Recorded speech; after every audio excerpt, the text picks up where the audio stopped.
The young man was kneeling before his boss. He couldn't take it anymore. Lately, he had noticed that he was holding his gaze on his boss much longer and watching him more. Passion? Interest? No, it's something more. And the further along it was, the harder it was to hide it. The manager's face, always stony, softened for a moment. He replied that he had known about something like this since the first meeting, when a subordinate pointed a gun at him. The girl woke up in a hospital bed. She couldn't understand how she ended up there. Everything around her seemed incomprehensible and strange. The stranger thought she was reading too much.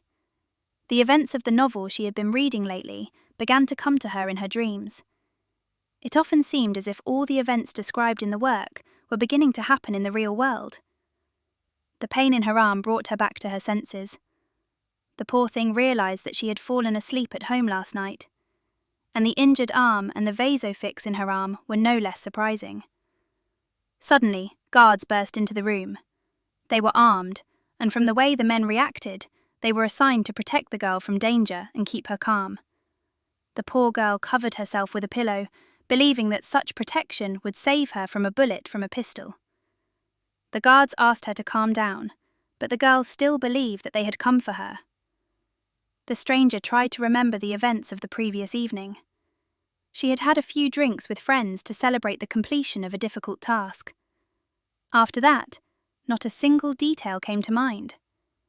Finally, the girl realized that she shouldn't panic. She decided that she needed to gather her thoughts and come to terms with what was happening. Outside the windows of the ward, she could hear seagulls and the surf, the sound of waves. That was not the only thing that was surprising. The girl began to guess that she was on an island, but even more surprising was her own reflection in the window. It was not her real self. The guard asked if everything was okay with Miss Yon. Belle? The patient was surprised. That was the name of the main character in the novel she admired. It meant the boss's husband. The puzzle gradually began to come together. The security guard, the cottage on the island, and the dark-haired girl. John, Belle asked if she was not in Baekjeon by any chance. The men were surprised. The question seemed strange to her.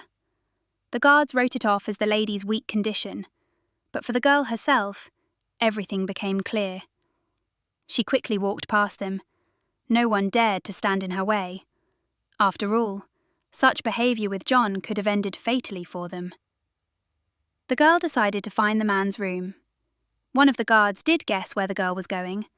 He shared his guess with his friend, but he didn't think so. He thought about what John. Belle didn't know the house that well. The girl stood in front of a tall door. She expected that behind it would be the room she had read so much about in the novel.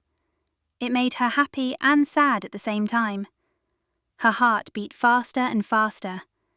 Everything indicated that this was not a dream, but reality. Before John, Belle's task now was to figure out for herself what was really happening. If a black-haired young man was sitting in the room now, then everything was correct. The guards apologized for not stopping the girl. The owner of the estate dismissed the guards and assured them that everything was fine. He himself had wanted to talk to her for a long time, so he found a moment. The girl stood before the handsome man. His beauty so struck her that Yon remained silent, not daring to say a word to him. Even the realization that she had found herself in a novel did not disturb her. Beck Harvorn put a gun to the girl's forehead. He asked how she knew about this place. Yon realized that she had acted rashly. After all, only the owner and those close to him could know about this secret place. The novel The Boss Man was actually an action-packed story. Murder and violence were on every page of this work. But in the course of the story, two bitter enemies fall in love with each other. One of them is Beck Ha-ut. At first glance, the young man appeared to be the manager of an ordinary company, but in fact, under his cover, a serious company was operating, dealing in murders, drugs, and other illegal activities. Another character, Yu Gum, is the son of the head of a competitor's company, which everyone called Utopia. He was an illegitimate son, so he didn't even dare to think about inheritance and his participation in the fate of the management. The head of security asked his subordinates to forgive him. Peck warned that it was worth watching the girl more closely, because next time there would be serious consequences for anyone who did not look after her. John was alone, contemplating her situation. In fact, it wasn't as good as it might seem at first glance. After all, she was the half-sister of the main character, Peck. But there was one caveat. After the death of their parents, the girl became obsessed with her brother. Her feelings for him flared up from a spark that had been smouldering inside her and had not been allowed to ignite to its full potential. From the very beginning, the main character is kidnapped by Baek Hon's enemy. He holds her captive for a long time. Meanwhile, the girl thinks about how to win her brother's heart and become his lover. To save her, Baek Ha-hee personally went to the very heart of the enemy corporation and dealt with the enemies with his own hands. This is how the main meeting of the entire work happened, and how love was born. Yu fell in love with his rival and bitter enemy at first sight, and the kidnapping of Yeon became a plot move that was supposed to contribute to the meeting of the main characters. The girl's further fate was not interesting. Yeon died at the hands of Yu-hem because he was jealous of her and considered her an obstacle in his path. However, there was an assumption that it was Baek who instigated him to kill his sister. After all, she simply tired of his intrigues. The current Yeon simply couldn't let this happen. She wasn't satisfied with simply being a bridge between the two. There was a possibility that the two hadn't met yet. Unlike the original, this time the meeting was delayed. The two simply didn't have a chance to see each other, as Yeon was under guard. So it's worth avoiding kidnapping. But in the original, Yu-hem was also supposed to die. The ending of the novel was not happy for anyone. So it is in her power to change the entire course of events and save her life and her beloved hero. To do this, she decided to come up with a cunning plan. There was nothing on the table to write on. John looked for writing utensils and found a gun. The further plan formed in her head by itself. She was shooting at a shooting range. The target remained intact, and the girl simply could not believe that she was so clumsy, and it was difficult for her to learn how to handle a weapon. Kidnapping in this way is inevitable. There was a high probability that the girl would simply take advantage of the order of the previous head of the Baekchon Corporation, which was about protecting the girl until she turned 24. There was no need to rely entirely on this. After all, the girl was not that important to Pekavon. She was even a problem for him to some extent. So, would he protect her? Confident footsteps were heard in the corridor. The guards and servants froze in place because the boss himself had visited the house this time. He ordered everyone to leave the room for an hour and not to disturb him. John hid behind the curtain. She was so afraid that she couldn't think of anything better. The young man was searching for something in his pocket. Finally, he succeeded. He took out a gun. Peck was more and more surprised. The next moment, a shot rang out. The target was hit 100%. The target stood with a hole in the part that was supposed to serve as the head. The girl watched in surprise. The next shots hit the target. John Bell found her in the hiding place.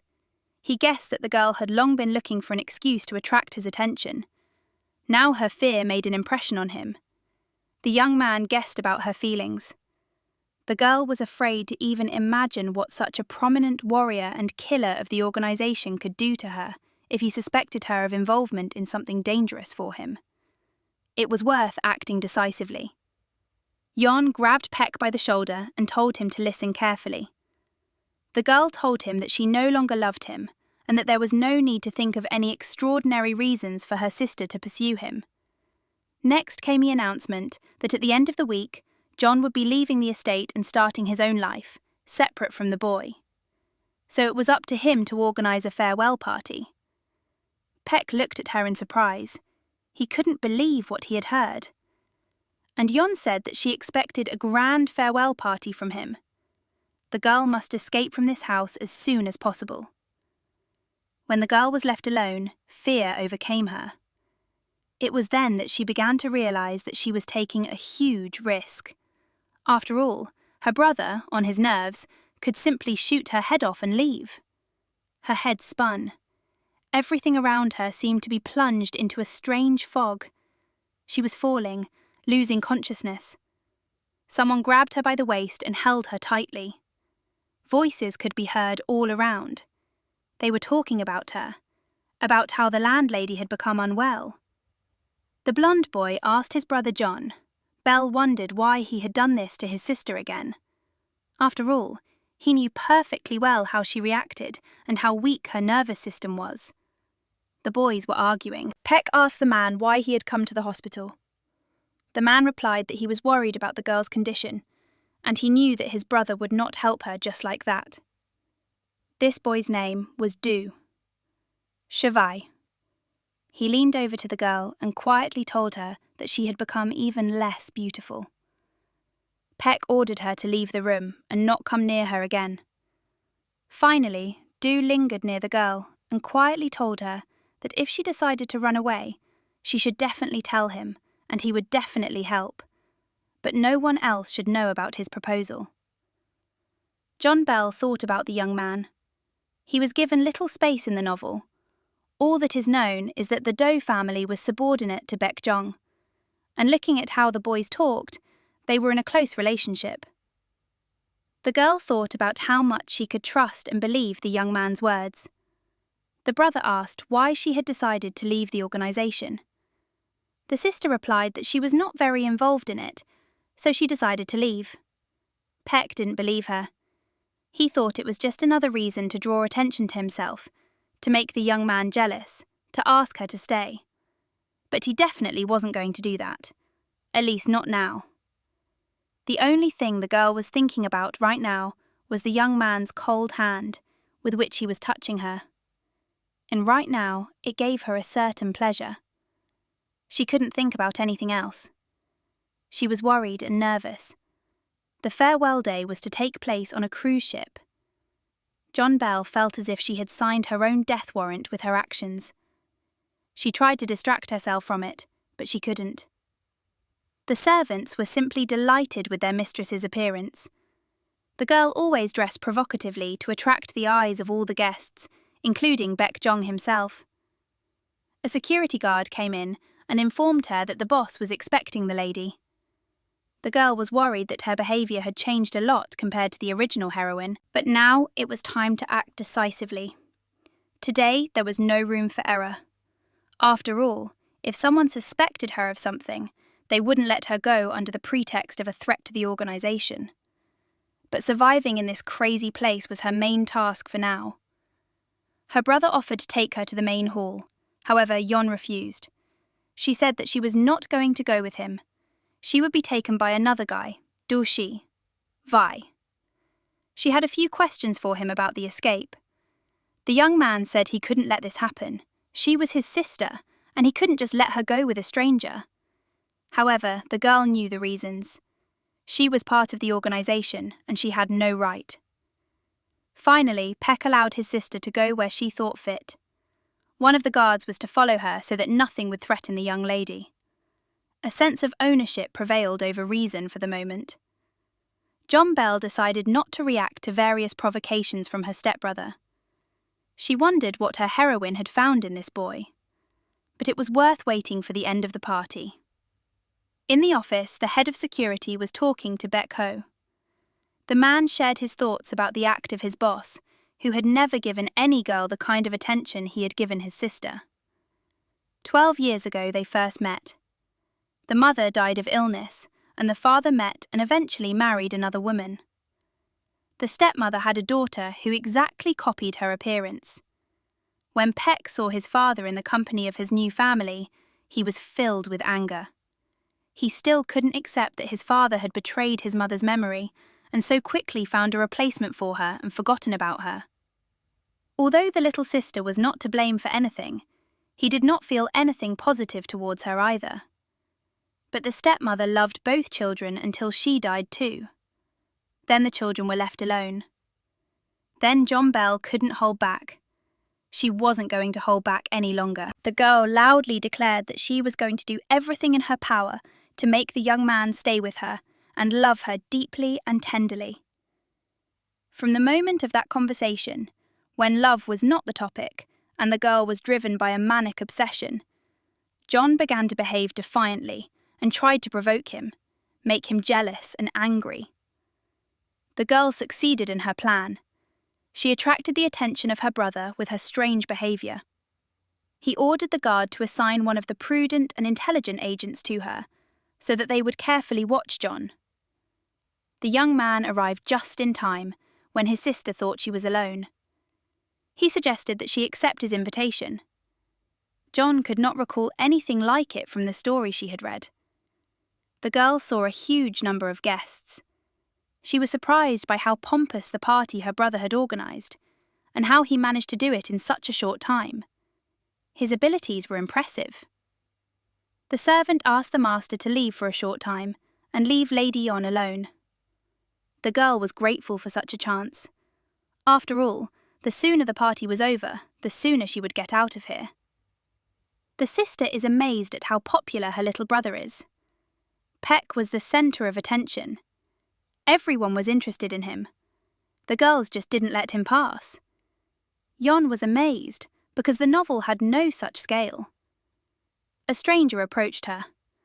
The guest said that she was glad to meet her, and was very surprised by the girl's intention to leave Peck's house. In it, one could always feel free and protected. John was surprised by this acquaintance. The girl's behaviour indicated that they had known each other for a long time. In the end, the guest answered the question herself. She said that a lot of time had passed since the last meeting, but she didn't want to remember her, because that time Yon had pulled out a large lock of her hair. The stranger noticed her reaction and asked what she intended to do. Was she going to try to fight her again? Yon understood the motives of this girl. She, like many other girls, wanted to get Baekho's attention, but she would not succeed. The main character's sister felt something like jealousy and was not going to give in. It was impossible to attract the attention of the guests and cause a scandal right at the party.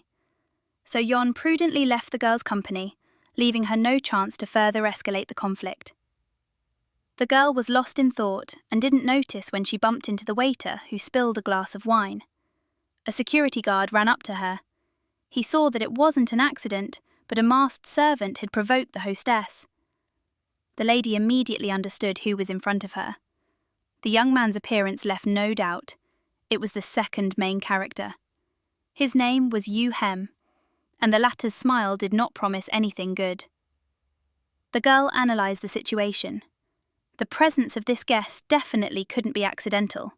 After all, there was no chance of getting on the liner on which the party was taking place, so Yu Hem definitely received an invitation. In that case, it might have seemed like a delusion. After all, they were bitter enemies with her brother. This simply couldn't have happened just like that. This could have been Baekho's special plan to set a trap. Yon understood that she couldn't show her emotions. She had no right to betray Yu Hem because he wasn't personally acquainted with the event's security. So she should continue to play the role and not arouse his suspicions. The security guard stays in the hall to deal with the strange lady who attacked the hostess. Meanwhile, Yon walks down the corridor with Yu Gyong. The girl realizes that the silence is alarming the guest. She asked him if he belonged to her brother's organization. He didn't want to give a direct answer, instead warning that you don't just get there, and becoming a member is a great achievement. The girl is left alone. She stands on the balcony and carefully examines the sky. She would be comfortable in this world if she had more time to explore and figure everything out for herself. But there is not enough time. Someone's hands fall on her shoulders. Yon is frightened, suspecting the worst that could happen to her in the absence of security or any of the guests. The stranger turned out to be Yu Gen. He was startled by her silence. The young man said that he found the girl's behaviour strange. He didn't mean to scare her. He just checked to see if she was okay. She replied that everything was fine and that she should return to her guests. Suddenly, the servant says that he can immediately tell when a person is lying or telling the truth. Yugem emphasizes that he is actually very good at lying. Yon knew these words from the main plot. Suddenly, it seemed to her that things were going wrong. Everything that was supposed to happen between her brother and Yugen was now happening between her and the main character. This worried the girl and made her think. Yon covered her mouth with her hand. She didn't intend to listen to the young man any further. However, it so happened that she didn't intend to reveal his identity. Yugen himself took off his mask to show his true face. The girl broke free from the guest's arms.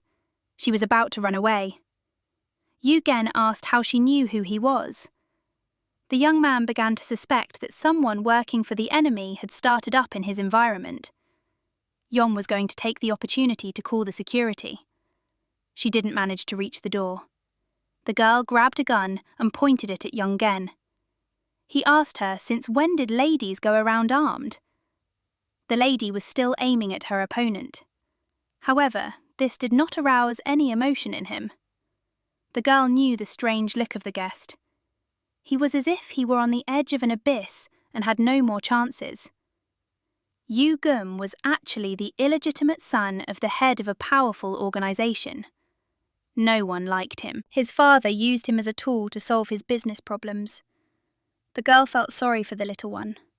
She often wished, while reading, that everything would work out in the boy's life. Now she said that she recognized him, because she had been in love with him for a long time. But this does not change his current position. Yon added that she had wanted to tell him about it for a long time, because she considered him the best character and secretly loved him. Now it was worth stalling for time and taking advantage of Yugum's embarrassment. The girl ran away again, taking advantage of the situation. She could not understand why events had turned out so strangely. After all, the meeting was supposed to take place much later and under different circumstances. Suddenly she realized that there was blood everywhere on the deck. There were bodies lying around. In the center stood her brother. His gaze was stern. Yon guessed that they were the bodies of Yuhem's followers. The brother ordered the guard to protect John. Bell. He himself will continue to track down the enemy who tried to reach his family during the soiree. For such an act, they must suffer severe punishment. Suddenly, Yuhem appeared behind her. He grabbed her by the neck and held her tightly. She had no more strength to resist. Young Belle was confused.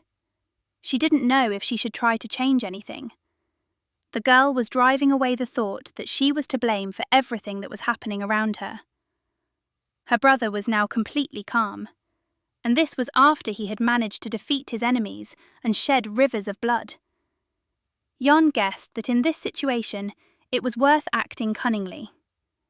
Based on the plot of the novel, one could conclude that Yugum always wanted to be simply loved. So the girl, without the slightest shame, announced that she had feelings for him, and now they had the opportunity to run away together and leave the situation as it is at the moment. This surprised both parties. The young man pushed her aside just in time. The bullet flew right past. Baek Ho asked his sister what she was screaming about and if she was feeling okay. Young Belle understood that her brother was really ready to kill her. A group of men jumped onto the deck. They were Yu Hem's men. Guard Baek Ho asked the boss to get out of here. There were too many opponents, and there was a possibility that they would not be able to withstand this attack, so it was worth running away. Jong Belle didn't know how to handle the situation. She hadn't expected it to turn out this way. She was completely lost after her brother decided to run away and leave her alone. Yu Gum decided everything for her. The young man picked her up and carried her. He emphasized that he would not leave her alone. But the girl realized in time. She could not allow herself to be kidnapped just like that. It was too late to ask for help. Yu Gum, holding the girl in his arms, jumped overboard. There was no chance of escaping from the kidnapping in Yong. Now fate would decide everything for her. Bell felt as if she were being strangled by a huge snake. No sounds could reach the girl. Pain pierced her entire body. There was no longer any possibility of moving freely and owning her own body.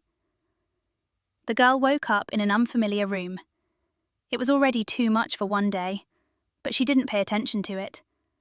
Everything around her seemed familiar, but she knew that she was here for the first time.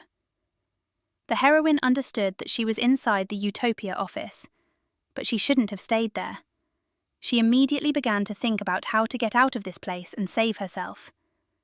The girl looked around carefully. There was nothing around except bookshelves. She thought that the secret must be like what is often shown in spy movies. That is, she must find a secret exit. A voice came from behind her. It was Yu Hem. He guessed what his captive was doing and said that in reality everything was not as banal as she thought. He also said that there was no way to open the door from the inside. The girl realized that she should be very careful, at least until she came up with a way to escape from this place. After all, despite his interest in her, the young man could easily get rid of Yon. The captive thought that the only option to escape her current situation was to flirt with her captor. In turn, he asked if she didn't wonder why he had done this to her. Bell asked how the young man was feeling. After all, he had been injured in the very process of trying to stop him from kidnapping the girl. The young man wondered if she really didn't understand that he was a villain. Yu Ham asked her not to try to deceive him, because he could see deception and trickery a mile away. The girl replied that it was impossible for her to even think about such a thing. After all, she didn't want to take any risks. Meanwhile, the young man paid no attention to her mental anguish. He asked how it happened that the girl fell in love with him, having only seen him from afar or in a photo. Perhaps he was her type. Yong was surprised. It was difficult for her to interpret the young man's words. After all, she could not understand whether he was speaking seriously or if he was just mocking her again. So the answer should also be ambiguous. The girl had no right to make a mistake. Meanwhile, the boy seemed to be specifically asking her about the reasons for their acquaintance and her desire to stay with him. Moreover, she had no idea where she was. Bell couldn't reveal her secret. She couldn't tell him that she knew everything about him thanks to the plot of the book, starting from his childhood and ending with his lifestyle at the present moment. If she answers like that, then, at best, he simply won't let her out of here. At worst, he'll just get rid of her, and their acquaintance will end permanently and irrevocably. Yu Hem questioned. His questions drove the girl into a dead end and gave her no chance to avoid answering them. The young man said that it was strange to see a member of a rival clan on the anniversary of his utopia. Yon remembered some plot details. According to the novel, it was on the anniversary of Utopia that her brother was supposed to attack her. It was on this day that Yu Gum and Baek Ho were supposed to meet, and it was on this day that a new love would be born. It was funny, but everything was happening exactly as it was supposed to. Even if some events changed, everything should go according to the plot and develop. But the young man noticed that the girl was distracted.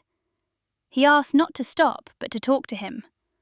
After all, to him, who had not known since childhood what love and simple love were, a stranger told him about her sympathy for him, just like that, without threats or bribery. Yon was surprised by the naivety of the young man. The girl could not even guess what was happening at that time in her brother's estate. The question of survival overshadowed all her thoughts, and distracted from Baek Ho and Baek Chon's boss, in his estate in a secret room for almost the third day in a row, punished everyone who was involved in the attack on the liner and the kidnapping of his sister. The victims of his torture were the members of Utopia. His goal was to learn as much as possible about the leader of the enemy side.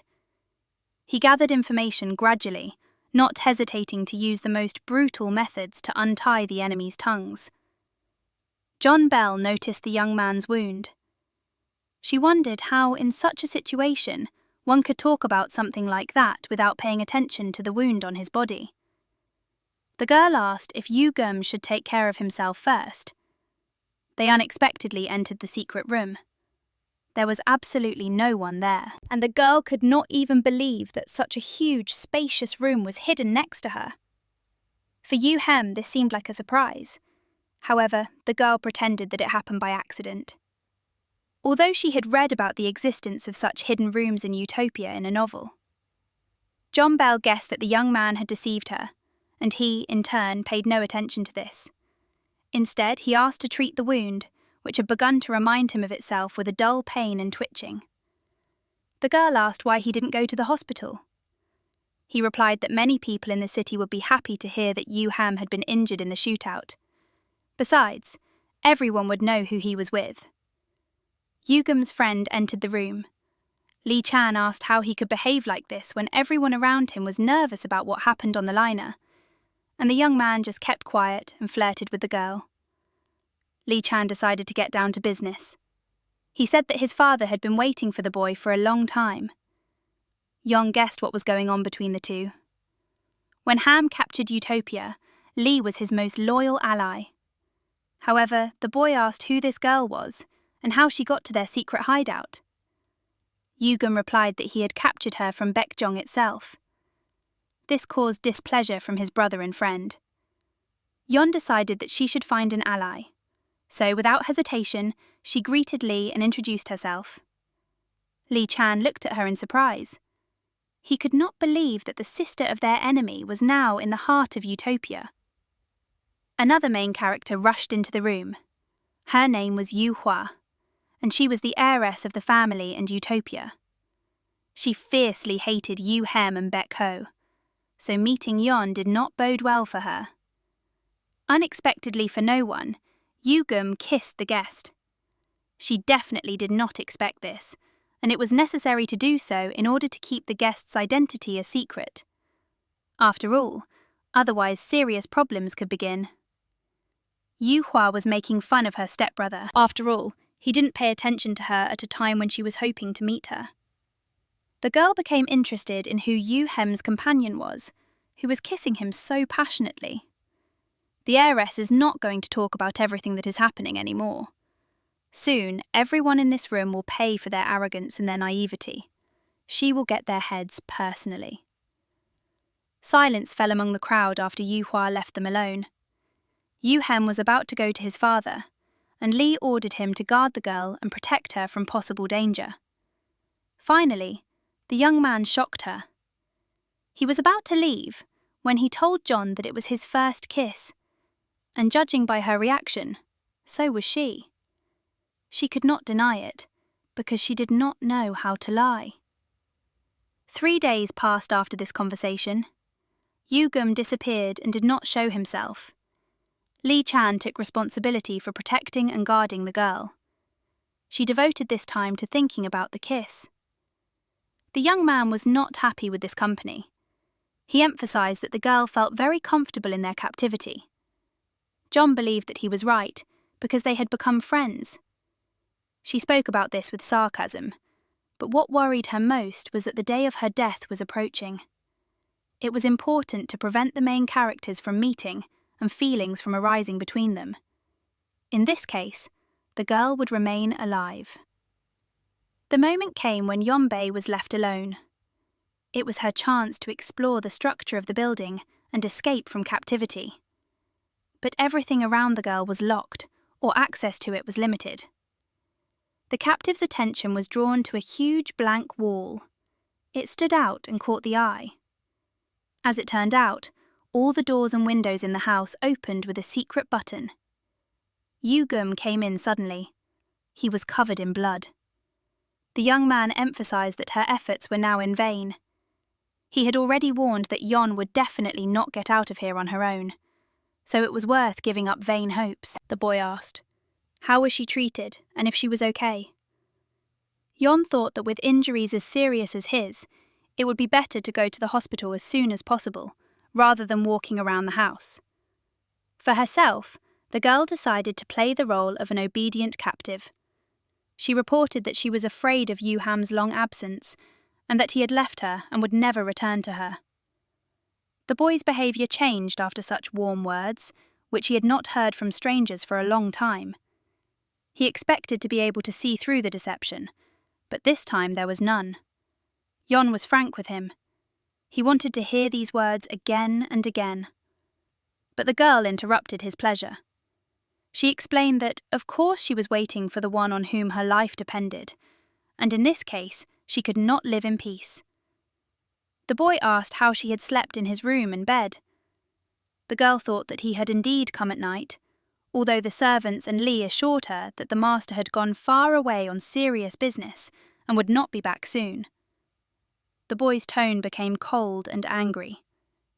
He didn't expect that after all his confessions, the girl would treat him like a commodity, who, by the way, was simply helping her survive. This situation was repeated with him often, but Jon immediately guessed the reasons for such a change. The girl decided to simply manipulate the young man in the future, targeting his personal preferences and childhood complexes. Jon emphasized that only together they could survive this hell and continue living. She liked Utopia more than her brother's organization. The girl waited for the young man's reaction. Yuhem was doing the usual things that a clan head should do. However, he couldn't get the conversation with the girl out of his head, which was the reason for her sincerity and openness. The man who acted as his right-hand man was talking to the young man. Although the two were discussing organizational matters, a thought about the captured girl slipped through their minds. The guys also talked about the enemy organization. After all, the future head of Baekjeon was once a confidant of the head of Utopia. It so happened that he separated from his boss and started his own business. Since then, the members of Utopia have harboured hatred for all members of Baekjeon. However, the rivals never took the initiative. They always waited and never showed aggression. At the moment, Utopia had one important trump card. The sister of the head of the organisation was being held captive by Yuhem. So it was possible to start the case using the cover of Yon Bell. The girl was the opportunity that would allow him to gain the upper hand in the fight. And although she was a unique chance, the young man did not want to use it. He did not want to reduce her to a simple function. Meanwhile, Li Chang spent time with the captive. Surprisingly, they became friends. The girl asked why the young man was sorting through masks for the carnival. He replied that on the day of the founding of Utopia, everyone should wear masks. It was not just a tradition, but a rule that had been established in the community for centuries. So you shouldn't just chat, but rather choose the right mask. John Bell replied that he was already ugly, and no one would look at him. Yu Jem stood behind the girl. He asked to help him with choosing a mask as well. She was surprised by the guy's appearance, and he replied, "Didn't she herself ask him to come more often?" Yu Ham said that before escaping from the liner, he exchanged a few words with the girl's brother. He emphasized that if even one hair falls from his sister's head, he will deal with each member of Utopia personally. John couldn't believe it. He had openly told her that he didn't care about her fate. However, it turned out that his pride might just be hurt, and then he would take revenge on his enemies for his own honor. Yugam thought about the fact that he was still taking advantage of the girl's approval of him. At the moment, Baekho was not a threat to him, as new Utopia members and clan members were arriving around. The captive, meanwhile, understood that she might fall in love with the young man, and warm feelings would interfere with both of them. But this could not be allowed. They talked and talked about it, getting distracted. Since that conversation, the young man had visited the captive every day. They had a good time, playing games and talking about all sorts of things. However, many members of the group did not like this. The assistant pulled him away from the game. He said that it was time to get away from things. Both were upset that they had been interrupted. In a strange way, Yon and Yugam became closer during this time spent together. Unlike the original plot, the girl did not feel the yoke of captivity. She tried in every way to clarify her true situation, but she was usually treated well and kindly. Perhaps this was the kidnappers' cunning plan. They could gain the girl's trust, then tell her the right things, which would guide her in the future and make her do everything for them. Behind all this could be hidden manipulation and a desire to take advantage of her in the future. Perhaps she will even be released or made to appear to have escaped from captivity. Someone was knocking on the door. Behind them came the voice of a girl or a woman. It was clearly Yu Hua. She couldn't be let in. After all, the girl's curiosity had been bothering Yon for a long time. Hua must not find out who the captive was. There was no time to think, and the girl put on a mask. In this way, she tried to hide her person. However, it so happened that the guards did not immediately recognize that they were not Yu Hem. Yu Hua stood right in front of the girl. She looked at her carefully, but she couldn't imagine that the girl would contradict her. Yoon didn't want a conflict. She tried her best to hold back. Suddenly, Yu Hua pushed the captive. The girl fell to the ground. It was rude, but Yon didn't dare say anything in response. She expected what would happen next, but surprisingly, everything stopped. Huan and her henchmen had killed them all, so it was worth running away and saving your life. Yon ran to the elevator and was already in it. The security guards were already running after her. The elevator still wouldn't close, and the killers demanded that Yon stop, otherwise they would shoot her. The girl didn't listen. She went down to the lower floors, and the thought of what to do next was racing in her head. Yugum should not have let her be killed. They needed the girl in order to manipulate Baek Ho at the right moment. The captive remembered that Yugum and his assistant were talking about poker in the basement, so salvation should be sought there. No matter how crazy Yu Hua is, she will not go against the entire clan. An explosion rang out in the basement. The girl understood that this was not just a coincidence. It was no coincidence that Yu Hua reached the upper floors at a time when hell was raging below from the explosion.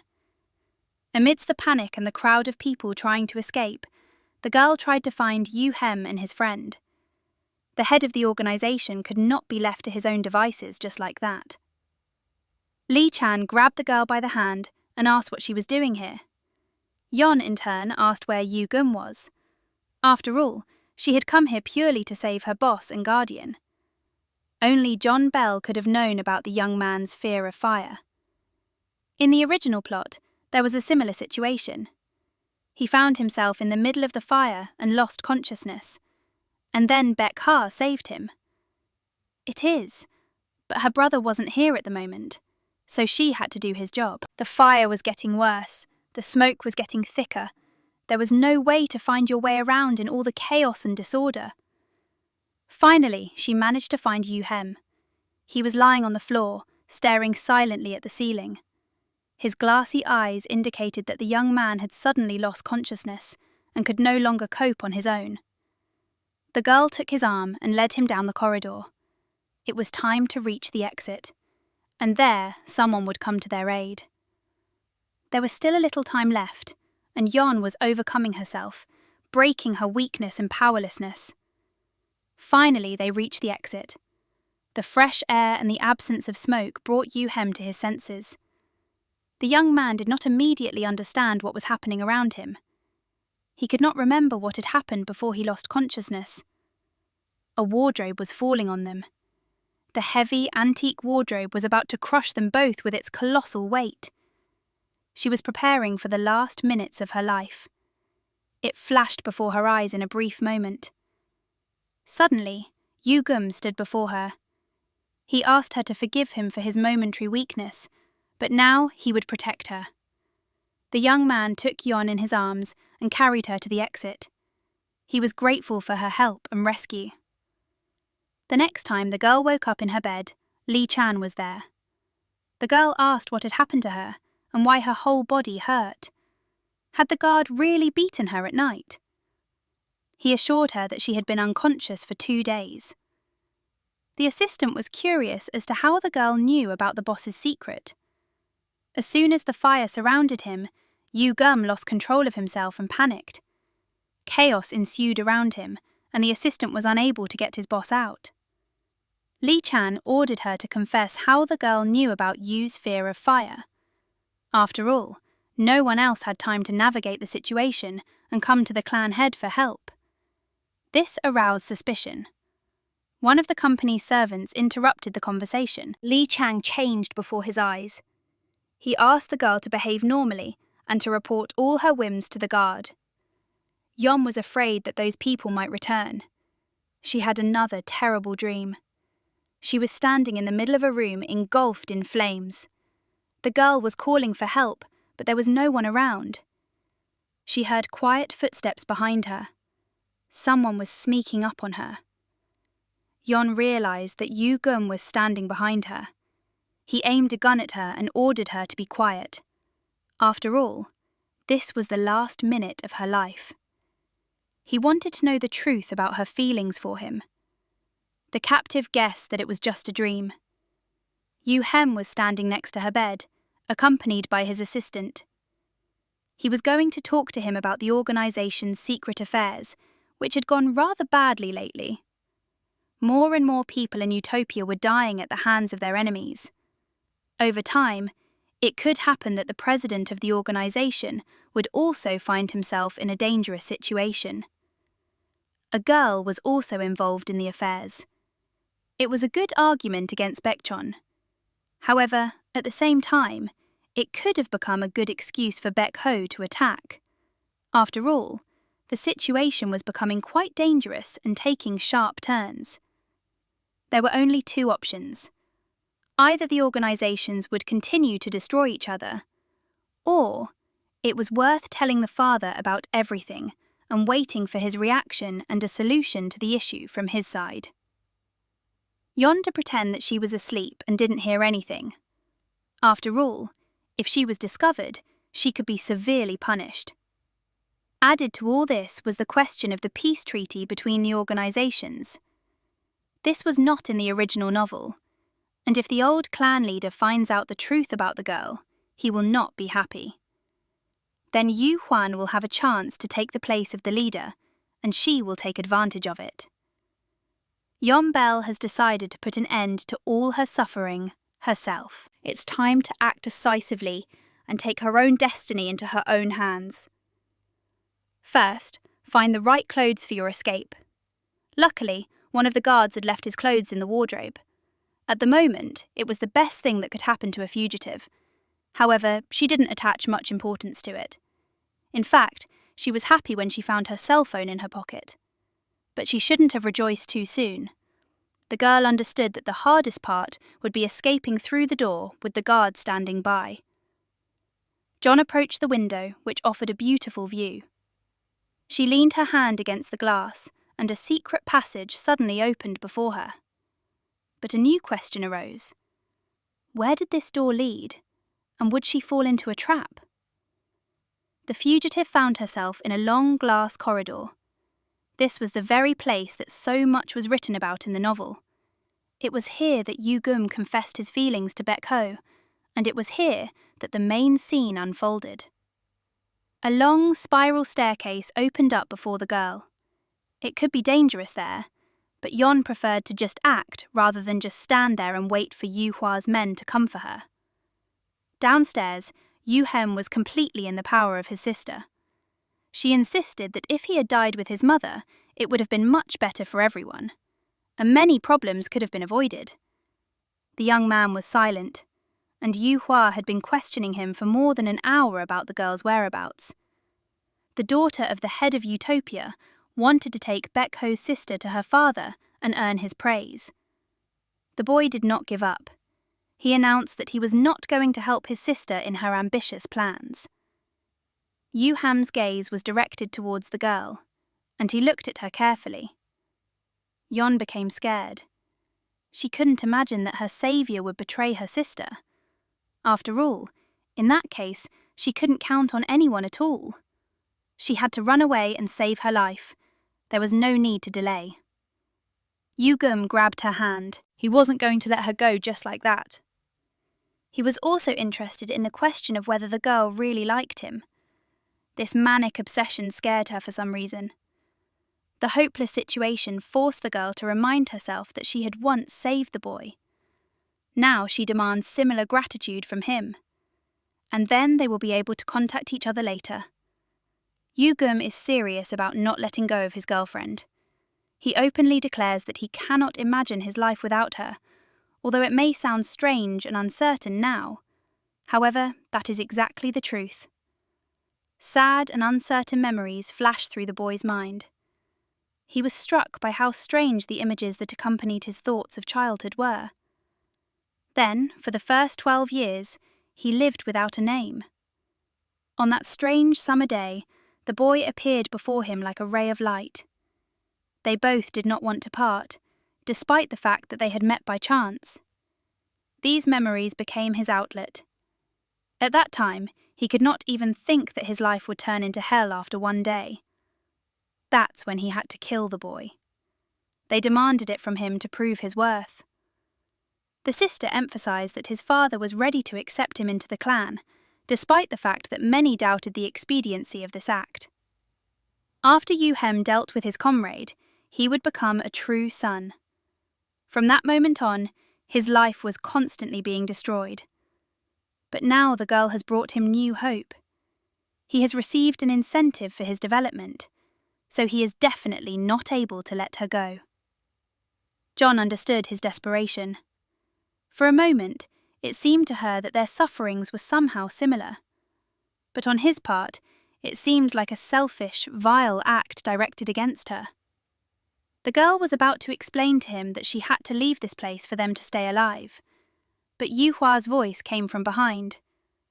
She asked who the girl was next to her brother. The sister demanded an explanation. Despite this, the young man replied that she was his fiancée, and that was exactly what she could tell her father about, because she would certainly do so. And next time, Hua should watch her language. The issue was resolved by itself. The girl was placed in a room under the personal guard of Yu Hem's loyal men. In addition, he ordered her to be issued an invitation and included in the guest list. Yon was surprised. She asked why she couldn't leave the organization's building freely. The young man emphasized that he simply could not lose her. After all, much of his future depended on her. He had no other choice, despite the fact that he was forced to keep her. It seemed that Yu Hem had decided to take her with him to show off to all the guests and those present. The girl didn't want this, but she simply had no other choice. She was in Yu Ham's power. Yon ordered Li Chan to be called, with whom she intended to speak frankly. She asked what was the reason for her being kept locked up in this house and not allowed to go anywhere. The girl asked why they were trying to use her for the sake of the fight over the right to copy.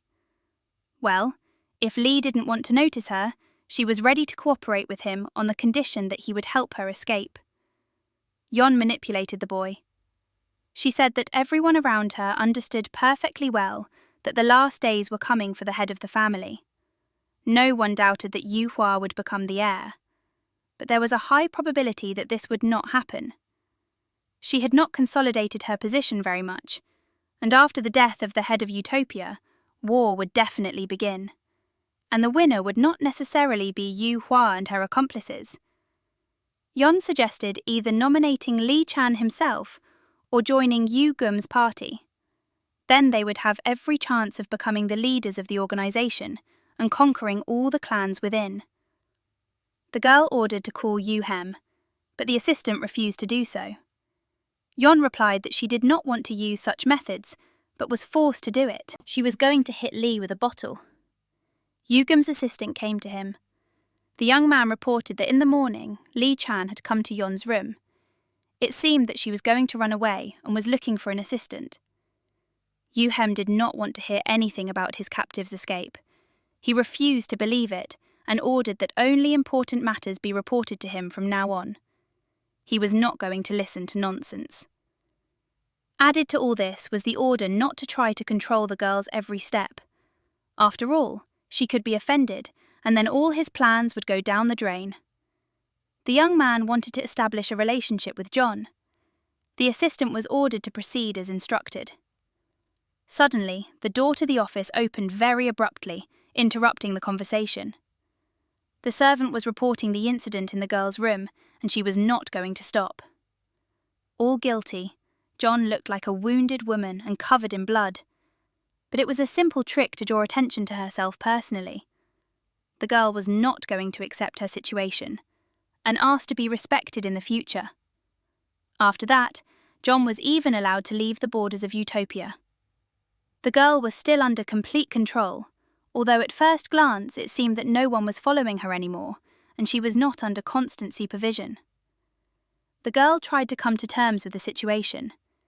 She thought about solving this problematic issue once and for all. Despite all her efforts, Yu-gem did not go for a more relaxed contact. The last time they had spoken freely was after he had treated her injured arm. The boy had agreed that it was wrong to hold a person the way he was doing it to her, and had allowed them to go for walks. Yu-gem suggested going for a walk. However, there was a huge possibility that the girls would pay a lot of attention to him in the company. He didn't want to put Yon and himself at risk, so he followed his assistant's advice and gave the girl glasses. Yu-gem asked her to act natural and pretend that she was his personal bodyguard. The girl was surprised by such mystery. The two of them were heading towards an abandoned place through the thicket. Yon asked where and why they were going. The boy replied that there would be a hunt now. The girl was used to his oddities and curiosities. Yu-gem handed the girl a gun and asked if she wanted to be free. Yon was confused, but the young man emphasized that he would give her a chance to save her own life. She was about to accept the offer when she thought it might be some kind of test. The boy advised her to gather her strength and run away as soon as she could. The poor thing was curious about what her fate would be if she was caught. Yu-ham said that he would be the hunter alone, and when he caught her, when he hunted down his prey, he would do with her whatever his heart desired. Yon ran through the forest. There was only one thought in her head: she must not be caught. She had no right to remain a victim. Now it was up to her to decide what her future would be and how she would deal with it. Over time, she got tired. It started to rain. The girl realized that wherever she tried to escape, danger lurked everywhere. The forest surrounded her on all sides and tried to block the path to escape. It seemed as if she had found herself in a labyrinth. In her thoughts, Yon did not notice the dog that had come out to her in the clearing. The animal was growling, and its intentions could be considered ambiguous. Yu-gem's assistant was holding two huge dogs on leashes that were supposed to help with the hunt. This girl was known to Yon because the stranger had talked to Lee-chan about something the day before the hunt. The stranger, in turn, said that she had finally found her and was going to deal with her now. After all, she had wanted to do this for a long time. Ever since the girl tried to escape from the main building of Utopia, she was the one who threw the phone into the guard's clothes during the first attempt to escape. But Yon didn't listen to her. The girl wasn't going to just die and leave this world. She would defend herself. Lee-chan ran to his boss. He asked what happened to Yon. Did Yu-gem really kill her? He replied that he would never have threatened her life, or tried to do anything bad to her. The assistant said that it was necessary to get rid of the girl right away. The leader of the opposing organization somehow found out about the hunt and arrived in this forest to save his sister. For Yu-ham himself, there was no need to explain anything. At that time, Baek-ho held his sister by the neck and pointed a gun at the dog that was about to attack the poor runaway. His brother arrived just in time. The young man and Yon hid behind a tree. The girl asked what brought him here, but Baek was the first to ask if his sister was in a relationship with Yu-gem, and why she didn't try to get away from him. Yon thought about how different the events in the novel were from what she was experiencing now. It felt like her brother had come to protect her and save her from the villains of Utopia. She wasn't going to tell him that she didn't want to leave the organization. She thought that she would feel better with Yu-ham around. However, it was not worth getting Baek-ho angry right now.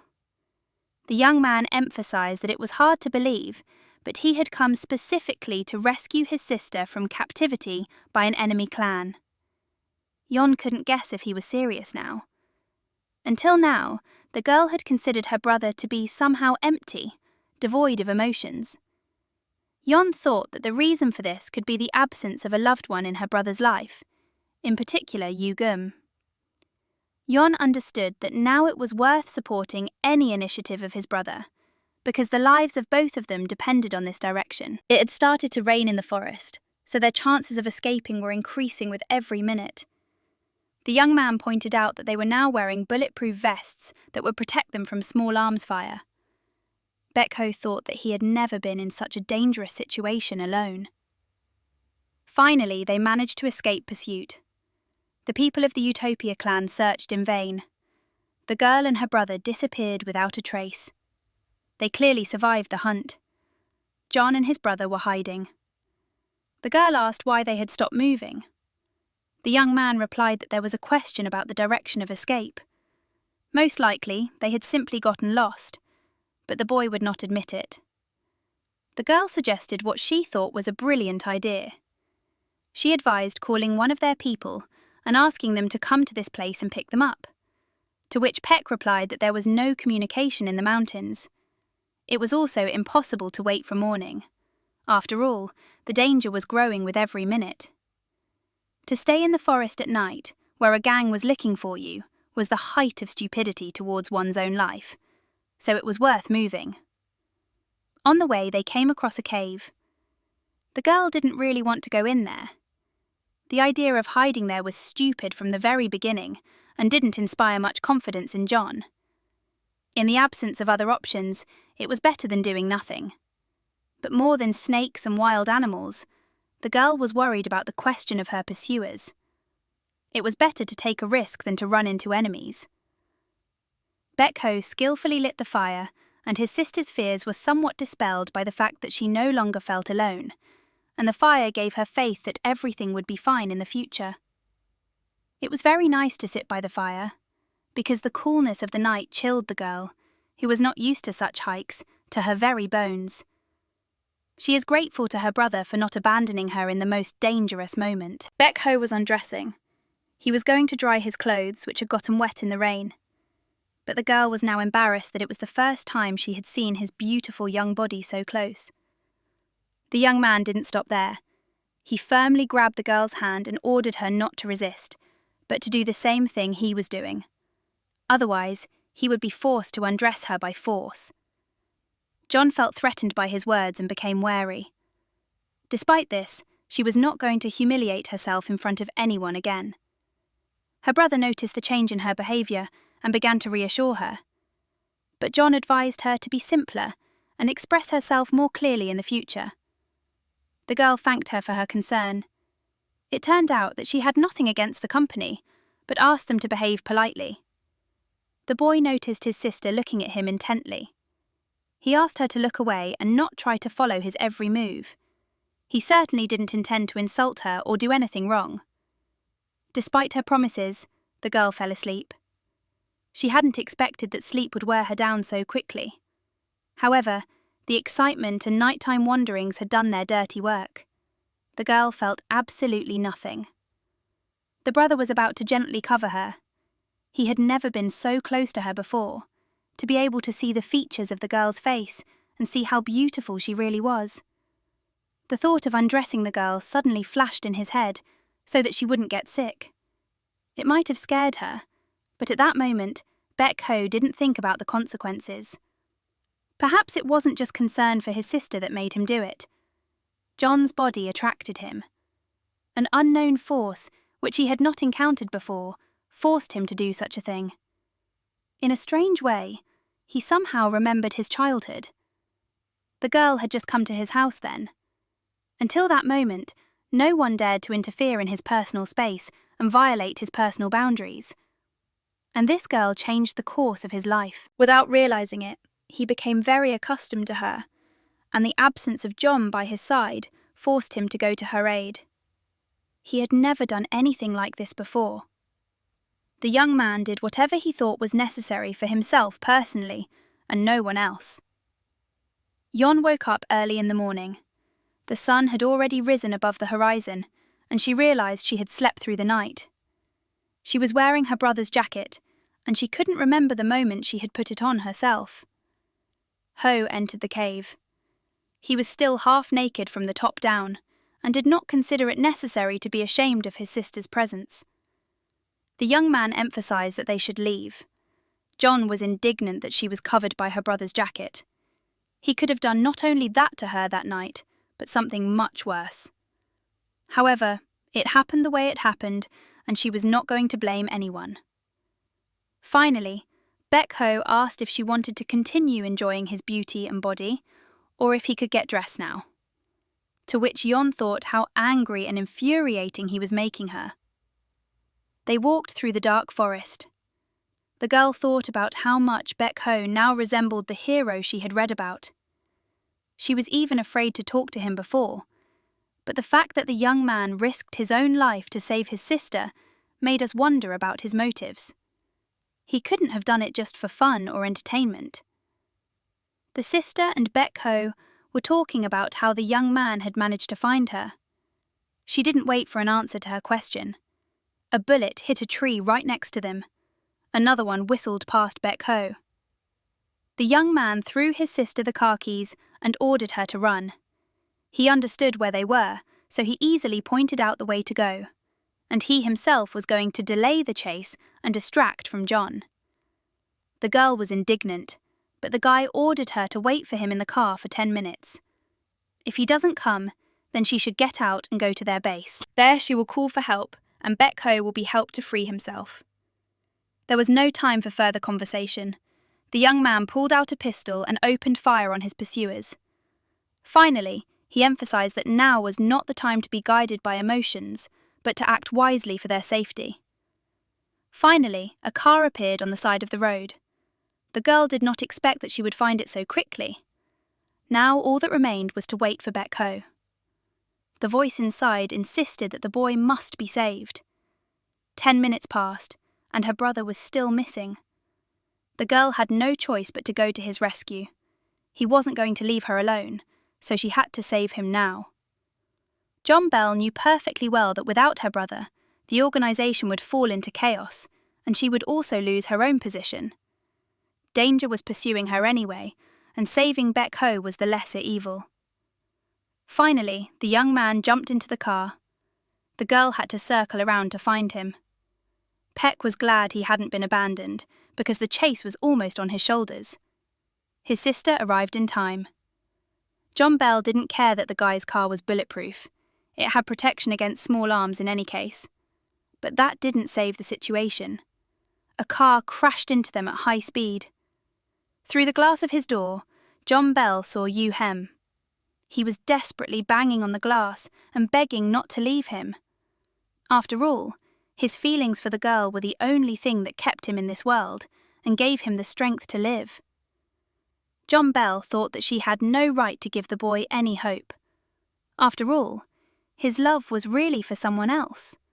So, although it was very harsh, she told him that he had simply lost. The brother ordered them to move as quickly as possible, because the chase was approaching. The members of Utopia would not listen to Yu Hem and his stories about feelings. A shootout between the groups was about to begin. Baek Ho was a skilled marksman, and soon the pursuers abandoned their plans to catch up with the fugitives. Yon thought they had escaped, but Yu Gum stood in their way again. He was simply obsessed with the girl. His maneuvers threatened to kill all participants in the car accident. The cars collided with each other. The speed was extraordinary for such a terrain.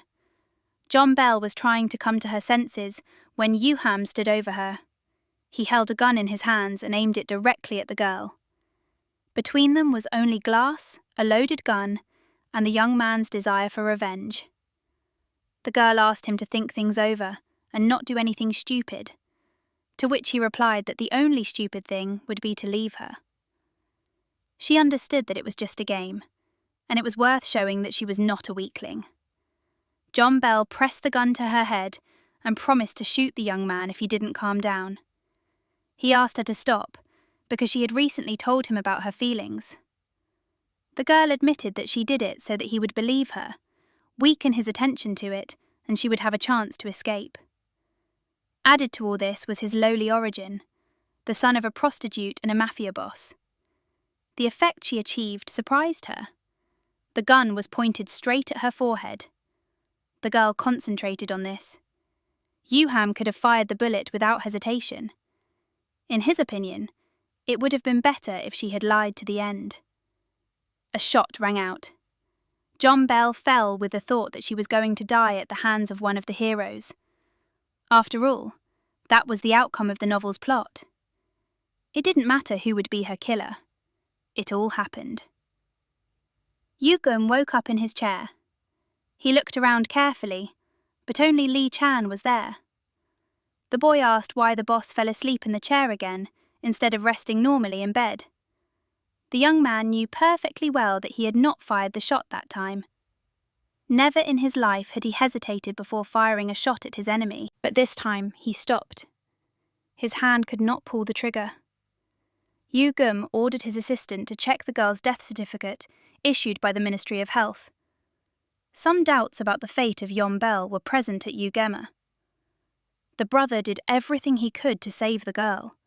He personally took her to the hospital his people used so that Yon's injury would not be made public. The girl survived the operation. Baek Ho asked the doctor when he would have the opportunity to transport his sister to the island, to which the man replied that in the near future they would not be able to travel that far and go somewhere far away.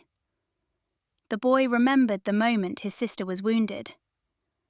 Over the years of running the corporation, he had often seen the death of his subordinates and had been on the brink of death more than once. But this time he was truly scared. The only thought that dominated his mind right now was the thought that all those responsible for the assassination attempt on his sister would be punished. Anger and rage clouded his mind and prevented him from thinking calmly about everything that was happening. Baek Ho recalled the history of the organization's founding. It was formed by the Ho family on an island in Hong Kong, over which a long-standing war had raged, as the island had many useful deposits of minerals and substances. Ho family won, and from then on, the position of President Baek John was passed down through blood ties. However, it was difficult for Baek Ho I to become the leader. The reason was his mother. When the boy was 16, his mother died. He was forced to live with this burden. His father simply went crazy with grief. He brought into the family a woman who looked like his deceased wife. The woman was not alone. She had a daughter. 4 years later, he and his new wife died. No one was against Baek Ho. He took his father's place in the organization. But events unfolded in a way no one could have imagined. The boy who grew up in his father's shadow became a real beast. He paved the way to power on his own, without any concessions to anyone around him. His cruelty and ruthlessness became legendary. The late mother often came to the young man in his dreams. He did everything in order not only to become a mafia boss, but also to take revenge for his wife. But the girl got in the way. She drove him crazy. He lost his composure around her. John visited him. Belle. This time everything was different. His feelings for his sister were not giving him any comfort and were oppressing him. The boy stood over the hospital bed in which John lay. Belle. He didn't know what to say or do, but he was ready to do anything to keep the girl alive and with him. John. Belle woke up. She saw the boy next to her and thought it was another dream. However, he asked her not to be afraid but to trust him. After all, after the adventure in the forest, he realized how dear she was to him. His sister asked him to use less pathos in his words. After all, he usually didn't treat her very well. However, this time, Baek Ho couldn't stand it anymore. He told her that she was giving him nightmares again. The doctor distracted them from talking about dreams and what each of them was doing there. The guard heard voices in the ward and therefore called the doctor to examine the victim, and he already asked her to be more attentive to her condition. The man emphasized that one should not lose vigilance and constantly monitor one's condition, and always ensure that the girl is ready for a changing condition within 1 day. Baek Ho finally asked if he could take his sister to the island after that. The doctor agreed to such an arrangement, since he had an idea of who he was talking to and who his patient was at the moment. Hwa's birthday party. Lee Chan wonders why he decided to visit his sister, since everyone around him knew about their relationship. Yu-gum had been acting strangely after the events in the forest. He tried not to show his emotions, but he was doing a pretty poor job of it. He didn't change his intention to go to Baekjeon in person. Lee Chan didn't support the idea. He emphasized that it was more like suicide. But Yu-gum didn't consider other options. But this was the only way he could hope to see Yeonbel. Baek Ho listened to his assistant. He reported that a proposal to meet had been received from the Utopia Corporation. One of the members of the group requested a personal meeting and conversation with the head of Baekjeon. The young man understood that the financial situation inside forced the Utopia organization to act accordingly. They could no longer withstand the pressure from small firms and companies and wanted peace for themselves. So he ordered his assistant to organize a meeting. You shouldn't refuse a person who puts his head in the noose on his own. This way, they will get additional leverage over the enemy. The leader wanted to end the conversation there. Gi-won understood that his leader had decided to visit his sister, but once again he did not dare to meet the girl in person. The doctor spoke to John. Belle. He said that at the moment her tests are in excellent condition. There is nothing to be afraid of. The situation is improving every day. Her injury was serious, but her body is strong and resilient. The doctor insisted that she should stick to a daily regimen and take medication. But the girl was not happy. The medication had a strange effect on her. She constantly wanted to sleep after taking it. John. Belle asked to call her brother. The doctor explained that he visited her all the time, but the patient was asleep. The girl asked if it was strange that she just slept most of the day. Sister Baek Ho abruptly got out of bed and threw a glass cup on the floor. The doctor couldn't help but sit up in his chair. Yeonbel asked what exactly the doctor was hiding from her, and if she was really being manipulated. On top of everything, she took from him a special card that opened all the doors in the organization's building, and such an artifact is not given to the first comer. After all, the doctor had personal contacts with Baek Ho. Later, the girl managed to get much more out of the young man than she had expected. The doctor turned out to be a utopian spy who had added a sleeping pill to the drugs that John was taking. Belle. That's why she felt so strange. Yu Hem must have known from his spy that the girl was actually alive and that a certificate of her death had been issued for a large sum of money. Yeonbel ordered the doctor to tell Baek Ho that he allegedly gave the medicine to the boss's sister. The young man went into the room where his sister usually rested, but today she was not there. She was waiting for him. Yeonbel asked why he was so surprised and confused. Baek Ho asked why she wasn't sleeping. The girl decided not to hide anything anymore. She explained that she had refused to take the medicine the doctor had prescribed today. She was feeling much better. She was ready to forgive him, but in return, her brother had to teach her how to shoot and handle weapons. She no longer wanted to feel defenseless and unable to stand up for herself. The girl insisted on this, because it was better to be kidnapped and alive than to be with well-groomed, tender hands in captivity of a hostile group. Baek Ho did not know how to answer this. Oppa from now on, which meant a very high level of trust and respect for him from his sister. The young man insisted on this and was not going to refuse. He also promised that he would do his best to help the girl master the art of shooting a pistol. Her safety will continue to be one of the organization's priorities. The girl called her brother Oppa. He leaned closer to her and took her chin. The young man asked her not to stop and to repeat it again. He simply could not believe that he had managed to conquer the girl so quickly. Yeonbel didn't fight back. She behaved calmly and generally tried to be good so as not to arouse new suspicions and become free from outside influence. The girl had time to think about it. The brother ordered to ask the doctor tomorrow whether physical activity is allowed for John. Belle: if that's the case, then she can immediately send someone to get her brother and they'll start training. The girl called the doctor to her for a conversation. She was interested in who sent him, Yu Hua or Yu Gum. A lot depended on this. A loud noise was heard from outside the room, distracting from the conversation. Shi burst into the room. You! He didn't know what to do when he finally saw his girlfriend.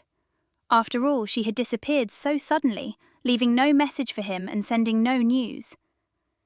The young man talked about how he had become the head of his clan. Although he had not wanted this from the very beginning, it so happened that all the old men who were against him died under mysterious circumstances. But they will definitely have a minute to talk about it. And now it's time to start learning how to shoot a pistol. After all, it is Do Shi who will be her trainer and mentor in this matter. The young man received an assignment from Baek Ho. The girl asked why he was chosen as her teacher. In fact, many people would have preferred to be her teacher. Do Shi replied, not without pride, that Baek Ho considered him the most worthy. The doctor insisted that his work was not yet finished, and he was ready to come to the shooting range to continue there during the breaks between shootings. John Bell ordered not to do this. She understood that it was really about spying for Utopia, so that she could share useful information with her employers.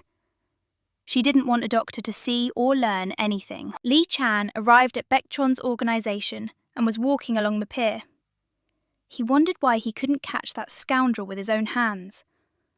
The young man didn't understand when he said it out loud. His words were heard by Yu Gum, who miraculously arrived at the place before him. Yu suggested going further to the estate, but the guard, Baek Ho, forbade Yu Gum to go further, as it was a personal order. The young man pretended to be very sorry, but in the end, he ordered someone to be caught for him to kidnap him, and then Lee Chan would receive a reward. Someone else could read his lips, and then problems would begin. Do Shi trained the girl.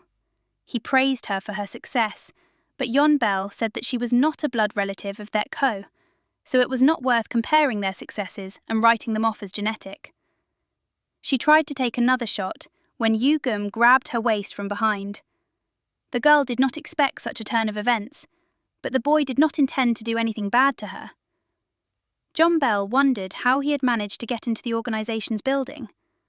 The young man replied that if Baek Ho had managed to do something similar, why shouldn't he have been able to do it? The comparison with the girl's brother gave Yu Hem a reason to respect himself. After all, since childhood, he had been forced to earn the love and respect of others. As he thought about it, he forgot about the danger. Do Shi stood behind him, aiming a gun at the uninvited guest's head. Yu Gum tried to explain that he had come to visit their boss. However, the young man did not believe him. He emphasized that the guests did not actually arrive unexpectedly and did not try to escape the guards. The noise in the corridor had caught their attention. It was clear that the guards had managed to catch Lee Chan. The girl was tired of the constant problems and troubles that were happening around her. She became interested in what her stepbrother was doing and what his relationship was to all of this. After all, everything was happening in the main building. Added to all this were the doctor's words about Baek Ho constantly being with his sister. But she was constantly sleeping. And when that stopped, his brother's visits ended for good. The girl fell to her knees on the floor. People gathered around her. Everyone was worried about John. Belle. In this way, she actually hoped to attract Baek Ho's attention by creating a buzz around her. The sister was left alone with her brother. She asked why Yu Gem was in the organization's main building now, and how he got here. After all, this definitely couldn't have happened just like that. Baek Ho was unhappy that Yong Bell was actually so concerned about the guest.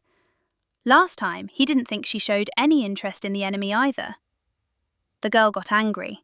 She was about to leave the room because she didn't want to take part in the events that would develop here. Perhaps she would become the cause of a love triangle. The brother grabbed her by the waist and asked if she had forgotten anything. It seemed to him that the girl had decided to deceive him again, and it concerned the promise to call him Oppa. At which Yong got angry. She broke free from his embrace and asked why she would call him that when his behaviour now resembled that of an offended child, and there was nothing more he could do about his wild desires. At the exit from the room, Yugum was waiting for her. He impressed her with his recklessness and useless courage, which would not lead a good guy to anything. But he still did not give up hope of talking to his beloved. Yon Bell guessed the real reason for the hug in her half-brother's office. He had done it on purpose, so that Yugum would become an unwilling witness to their relationship, which Baek Ho believed existed. Yugum is forced to admit that she has bewitched him. After their last meeting, he has put a lot of effort into finding out the fate of the girl, who many believe is dead. But today had put a lot of things in their proper place for him. He was no longer going to run after her and talk about his feelings. It was, in his opinion, unworthy of his position. After that, the girl continued to shoot. Dushi wondered why she was doing it so diligently. After all, the girl's plans did not include working for the organisation as a killer. John Bell didn't think it was appropriate to explain the reasons for her efforts. She was simply afraid of being kidnapped again and becoming a prisoner in the house of Yu Ham and Utopia. Or, worse, becoming a victim of Yu Hua. Dushi Yu added that if she wanted to escape from here, she could simply ask him for a similar favour, because by right he was considered the head and owned the house. Baek Ho, who had entered the room, did not think so. Du realised it was time for him to take a walk and leave the couple alone. He wasn't going to bother with their company and try to find out something useful for himself so he could manipulate Baek Ho later. Brother praised John Bell for her success in shooting. He didn't want to conflict or spoil his relationship with her after their last meeting. The girl asked if it was true that he was going away for a short while. Meanwhile, the girl watched Baek Ho, who looked very handsome with a gun in his hands. She was simply delighted with what was happening and why the young man was a real star in the noir genre. Suddenly, the young man asked if she really wanted to take his place in the organisation, and whether he should be nervous and afraid now, and whether he should interpret her activities as an attempt to declare war. Baek Ho didn't stop there. Not letting his sister recover, he emphasised that she would soon have the opportunity to experience herself as the leader of Baek Chun. After all, this weekend she would be at a meeting with him. There she will be accepted as one of the leaders in the organisation, and members of the clan subordinate to Baek Chun will testify to their loyalty. The girl did not expect such a turn of events and is clearly confused by this. John Bell believed that this was clearly a delusion, and she would definitely not be able to simply exist safely in this house anymore. Although it was on an island and access to it was limited, the girl was going to escape. A servant interrupted her thoughts. He said that the boss had asked him to tell her about the schedule of a meeting in Hong Kong, where she was definitely supposed to go with him. The girl didn't know what to say. Silence was interpreted as consent. The girl clearly could not miss this event. After all, according to the plot, there were many important events there. But there was a threat from the assassination attempt of Utopia and its organisers. Moreover, Yu Ham himself was still on the island. It seemed that he was willing to make himself a prisoner in order to stay here longer. This behaviour raised questions among many. No matter what her brother was up to, she would still try to deal with Yu Ham. She didn't really like the young man's obsession with her. The threats and the look the young man gave her at the end didn't give her peace. There was an incomprehensible sound behind the door. The girl grabbed her gun. She wasn't going to sell her life just like that. She was fed up with the fact that lately only the lazy one had been preparing bad things for her. Yu Hem came in through the window. Young Bell wasn't expecting him. His hugs and gentle squeezes were unexpected and unusual for her. No one else had ever done or treated her like that. And this is considering that the time before last he had aimed a gun at her and was ready to kill her out of jealousy. But frightened and forced to treat everyone with suspicion, Yong didn't fully believe it. The young man's behaviour was strange. He gave the impression that he was not completely crazy, but he had no choice. He was simply in love with her. And Eon. Belle was more interested in how he managed to get here.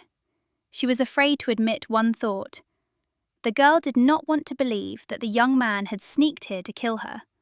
After all, if he wanted revenge, he would not have behaved like this. The girl ran away. She believed that he was leaving revenge until last, only to suddenly attack the victim, who would relax and not expect a trick from the enemy. The security guard behind the door heard sounds from the girl's room. They asked the lady to open the door, but she said she was just doing exercises and they shouldn't be distracted by her. They weren't supposed to see Yu Hem. John Bell ordered the guide to get out, as the security might disobey her order and break into the room.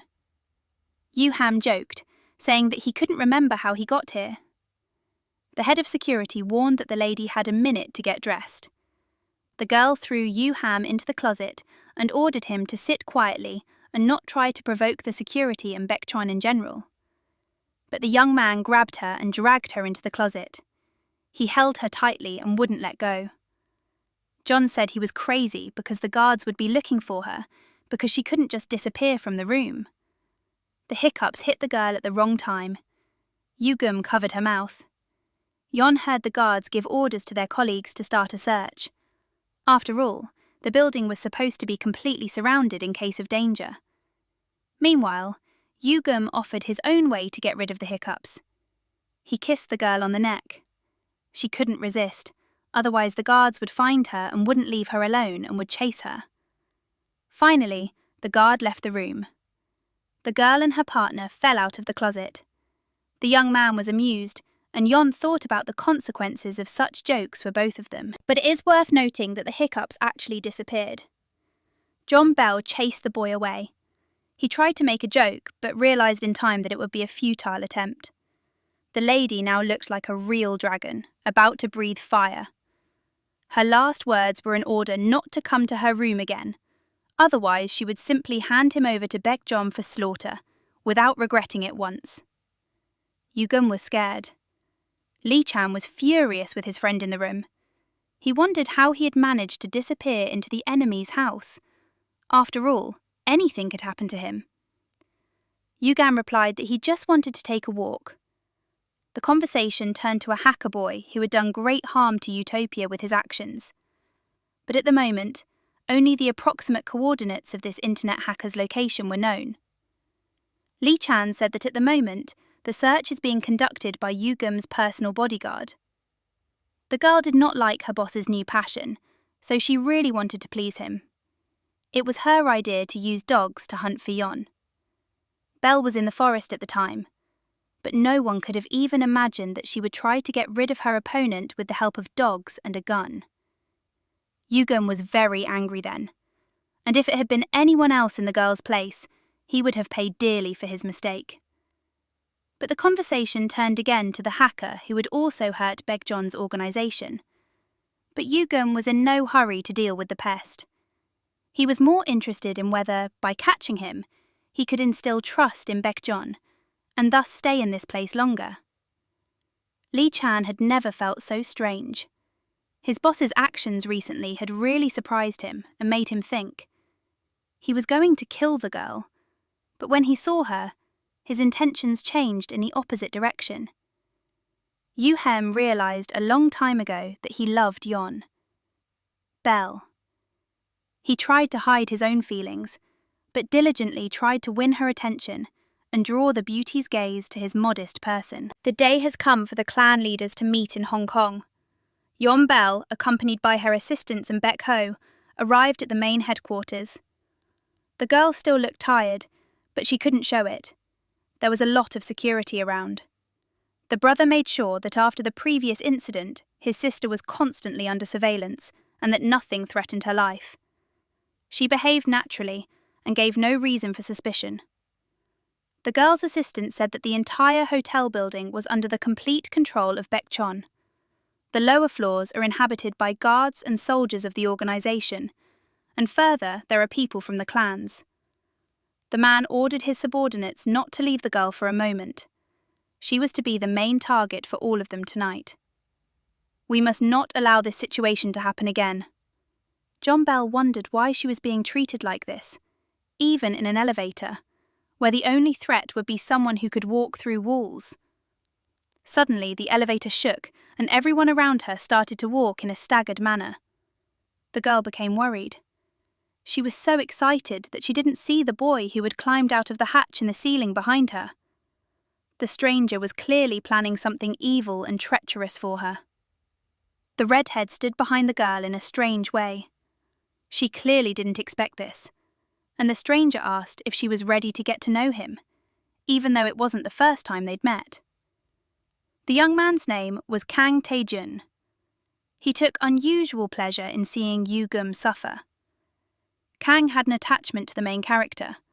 However, because Yu-gum rejected his offers, he was constantly suffering.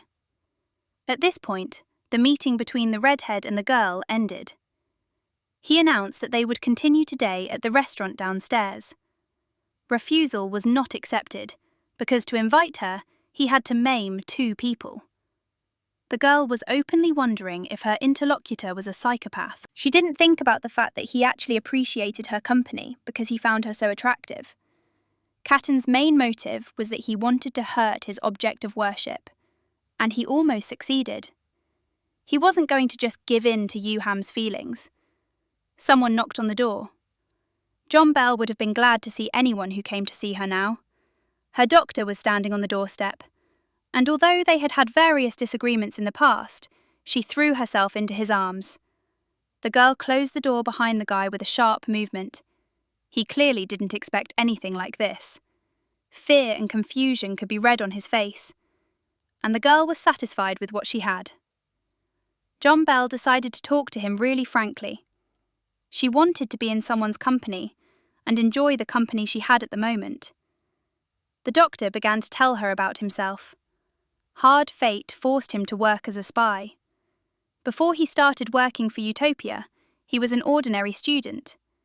He didn't even have to hold a weapon in his hands, but the money did its job. But the main motive was not even that. Once upon a time, Angel had a younger sister. She was killed by Kang Tae-jun. The young man sought revenge with the help of Utopia's militants and his loyalty to the cause. To do this, Yu-gam promised to help settle the matter. But first, Angel had to do him a favor. He had to become a doctor for the girl who many believed was dead. John Bell felt ashamed of her suspicions. She asked for forgiveness, believing that the reason was a banal desire to become richer and more influential. But in fact, he was guided by other goals. After a heartfelt conversation, the girl sent the guy home and ordered him to pass on a request to the head of security to tighten measures for her safety. Yon was actually afraid of Kang. The girl was tired of thinking. She thought that she shouldn't worry about the invitation she received from the boy. John Bell didn't give it much importance. However, a message arrived on her mobile. The girl was so nervous that she wanted to eat. She thought about the danger of not being able to leave the room, and she hoped she would find some food in the room. She didn't want to call the security. John Bell was very surprised when, instead of a tray of sandwiches, she found her half-brother. He was wearing only a bathrobe, and the boy asked what the girl was doing in this room, and why she was only in a nightgown. During the conversation, it turned out that they would be sharing one room for 2. After all, there were few apartments of this type, so Yong and Baek-ho had to be accommodated in one, because they were supposedly even relatives. The conversation was supposed to end with words about how the girl should thank Baek-ho for saving her in the elevator and for his company, where she would be safe. But suddenly, Yon asked if the young man wanted to eat. Instead of ordering something for the room, the guy invited her to a restaurant. She responded ambiguously because she lacked courage, and as a result, she ended up in this establishment. It seemed like the girl had decided to just distract herself from the problem, although in reality, she was scared that she might end up with Kang nearby. She wanted to be home right after that. A waiter came up to the table. He offered to take a photo together because their establishment had a promotion for the last couple of the day. The waiter disappeared.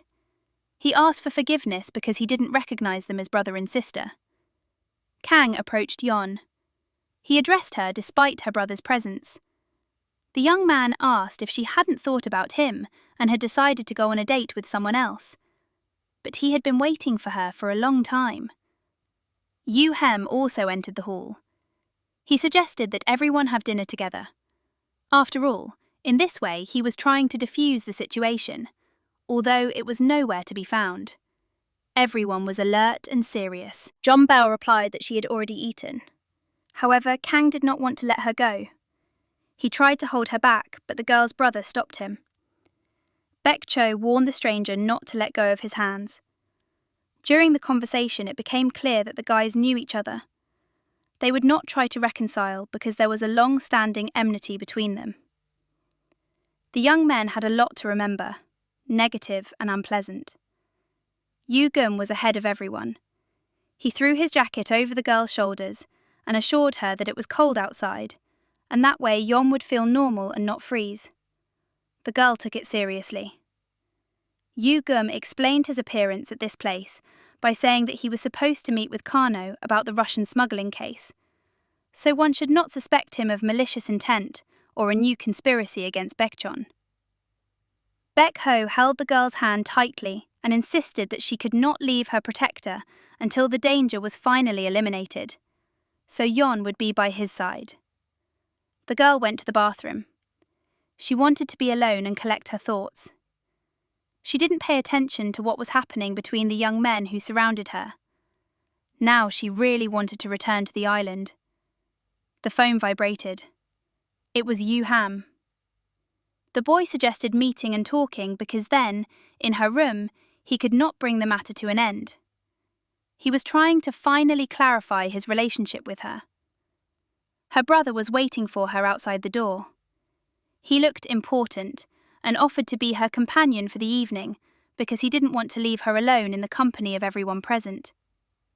The girl wanted peace. Jeonbel realized that the original story had changed. She would no longer hate her brother. Instead, she no longer had feelings for Yoo Ham and Baek Ho. Nothing was going to threaten her life. Previously, her life depended on her father's will, which stated that until a certain time, Baek Ha-hye was supposed to take care of his sister and help her until she reached the appropriate age. After that, he could get rid of her. But now, the concern for her came from the very heart of his brother. He did not see her as a danger or an obstacle in his path, but it was not worth acting so self-confidently and completely trusting the guy. It seemed that, for her brother at this point, she was something like a tame pet. Added to all this was the question of what to do with Yoo Hem and his feelings. The girl defiantly threw the young man's jacket on the floor. After all, returning it would not be an appropriate act. This could raise a number of questions in Baek Ha-won. Baekjeon's boss was satisfied. But still, sooner or later, it is necessary to meet Yoo Hem. After all, the current circumstances are such that the young man will not meet Baek Ha-hye, and his injury will remain open. He will not heal. Kang stood in front of the memorial shelves. He placed a flower on the shelf that held the ashes of his loved one. The young man emphasized that the flower would mean that he would be remembered, at least sometimes. The boy remembered that fateful day for him. Then, with his own hands, he strangled a boy close to him who was trying to take his place. And if it happened again, he would repeat it with pleasure. The boy was distracted from thinking about the revenge he would like to experience again by Yu Hua. She asked him how he could be with her little brother. Perhaps she was ready to say goodbye to him if Kang dared. Kang replied that he generally didn't mind Yu Jem's company, but they had met by chance. The girl wasn't interested in digressions and asked why he had killed her younger brother. The parallelism of their life circumstances made them think about how to rectify the situation. The main trump card was the murder of Yu Gum. He was to repeat the fate of his brother Kang. Meanwhile, John Bell was out shopping. She was accompanied by Do Shi and a whole bunch of security guards. The attempt to avoid drawing attention to herself failed from the start. The girl's plan was that Do Shi would take the security away at the appropriate moment, and then she would go about meeting with Yu Gum. No one was to know anything about this meeting or even suspect it. The boy himself agreed to act as a decoy for the guard only because the girl promised not to tell anyone that she had exposed him as a spy. The young man immediately perked up and promised to fulfill her request. The security fell for the guy's trick. The girl was left alone. Lee Chan approached her. The guy asked what she was doing in such a place alone. She answered honestly that she would try to meet Yu Hum. In fact, she understood perfectly well what such a meeting would entail. No one from Baekchon or Utopia would be thrilled that some kind of connection was forming unofficially between their participants. Lee Chan emphasized that it was definitely not Yu Jum who suggested the meeting. The young man analyzed everything that was happening and realized that someone was trying to set a trap for her, and the girl needed to return to the guard. Angel came to John Bell. He had a hard time finding her. The young man said that they wouldn't be able to get out of here right away. After all, someone had punctured the tires of their car. The security guards were trying to find the culprit. It remained a mystery who the madman was who was trying to commit a crime against one of the current important figures in the Baekchon leadership. Many people already knew about this before the meeting. To John Bell approached Yu Hua. She grabbed the girl by the chin and asked if she was really expecting her brother. The two of them could make a good couple. The girl didn't hear the hidden context. Baekchon's head turned away. She had no intention of talking to the rude woman. Yu Hua asked if they had met before. Yon thought she was talking about her time at the Utopia office. John Bell said that the girl must have confused her with someone else, but the girl replied that she couldn't have done that. After all, she was the one who wrote those strange messages about meeting up. The girl learned from Hua that her brother had asked for help in organizing a meeting with Yon. Bell. After all, if he's with her in a crowded place, serious problems could arise for both parties. Yu Hua explained that the specifics of her brother's character were that when he liked a person, he would make every effort to possess them and keep them by his side until death. But according to Yu Hem's sister, there was a way out, and it was for her to kill her opponent first. After all, this way she would get peace and give Yu Hua a future perspective, for which she would pay the price. The poison should have acted on him quickly. Yu Hem, paralyzed, would not be able to resist, and then the matter would be left to Yon. Bell. Well, we should hurry. The matter can't wait that long. Yu Hem to follow Yu Hua. Although the girl convinced him that if he left his brother alive, he would start pursuing him. Bell. However, Sister Baek Ho did not want to act in such a way. The murder of one of Utopia's future leaders could have serious consequences. The girl couldn't expect everything to go smoothly. Not on their level and not under their circumstances. Yu Hua proposed an interesting deal. They could exchange mutual favours, and the future head of Utopia could help get rid of the annoying little brother, Yon. Bell. So that she becomes the head. They could commotion in the hall. People started shouting and pointing out that there was a fire. Everyone present was asked to leave the room. Yon guessed that it was the work of Yu Hua and her people. After all, Hua was holding the girl's hand tightly and dragging her only in the direction she knew. The poor girl didn't even have a chance to look back to see if the guards or Do Shi were following her. In the elevator, John Bell was left alone with Yu Hua. The girl didn't think she should worry about her brother. Now the main issue was saving her own life. You can expect anything from this crazy woman. It was worth running away. After all, once she was in this crazy woman's car, there would be no turning back. The mastery of execution left no doubt that the guards would not find her and would not help her. In the hands of John Bell, found herself with a gun. There was no more time to think. A shot rang out loudly in the closed elevator cabin. Yu Hua did not expect such a turn of events. The shot confused her. Yon ran down the hallway. She should have done it as quickly as possible before Yu Hua regained consciousness. The bullet missed her, and Yon didn't want to. But there was no point in delaying with this girl. That day, many things went wrong as people expected. Li Chan tried to call Yu Gum, but he was somewhere unknown. He wanted to inform his boss about the danger from Kang, whom he had met earlier. The assistant could not understand the reasons, but the presence of both John Bell and Kana left no doubt that they had not ended up in this room by chance, and Kan was clearly hostile. John Bell took the opportunity to call for help from Do Shi or Angel. She needed to hold out until they found her and could protect her from the crazy Yu Hua. Hua's voice from afar. She was talking to someone on the phone and promised to find Yon Bell and deal with her. The girl's torment and suffering will bring her unprecedented pleasure. Hua emerged from behind the car unexpectedly. She seriously tried to kill the girl, but later changed her mind. The fear in Yon's eyes made her rejoice like a child. The victim's torment gave her strength for the future. Yu Hua took advantage of her position. She asked what it felt like to be on the verge of death and life. Yong Bao had already planned what she would do with her opponent now. The girl broke the bottle of poison that her former accomplice had recently given her. Yong drove a piece of glass into her opponent's leg, promising that she wouldn't even see the line between life and death she was talking about. But she fell. Yon was running away. She ran through the garage and tried to find a car similar to the one she had arrived in. Suddenly, a car stopped in front of her. The girl realized that Yu Gum was driving it. The young man reminded the girl, who was frozen in surprise, that she was being chased. He ordered her to finally climb into the cabin and get out of this place. A real hunt began for both of them. Yu Hua glared after the disappearing car.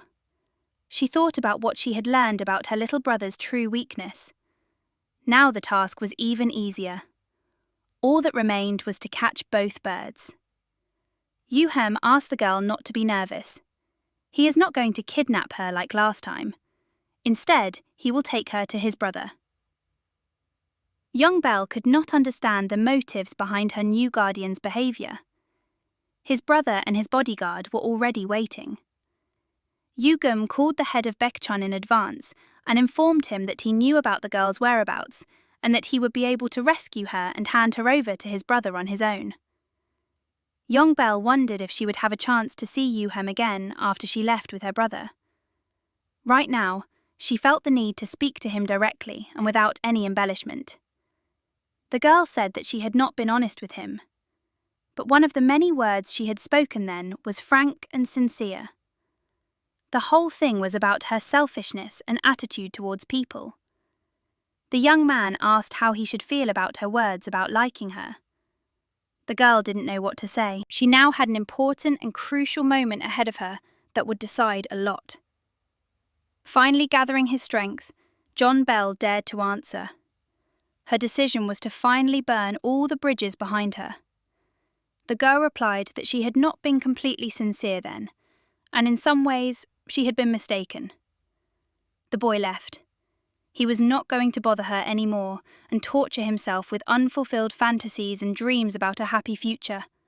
Despair would settle in his heart for a long time. Dek Ho had a serious conversation with her. He was interested in how serious the relationship between his sister and Yu Hem could become. The young man warned that the last chance changes a lot in life. To trust a person means to be mistaken about something for oneself. So the sister, even though there had never been a very close relationship between them, must realize the seriousness of the situation. The guy warned her that he had known her too long to understand when she was trying to deceive him. So in the future, she should be more careful with her actions and desires.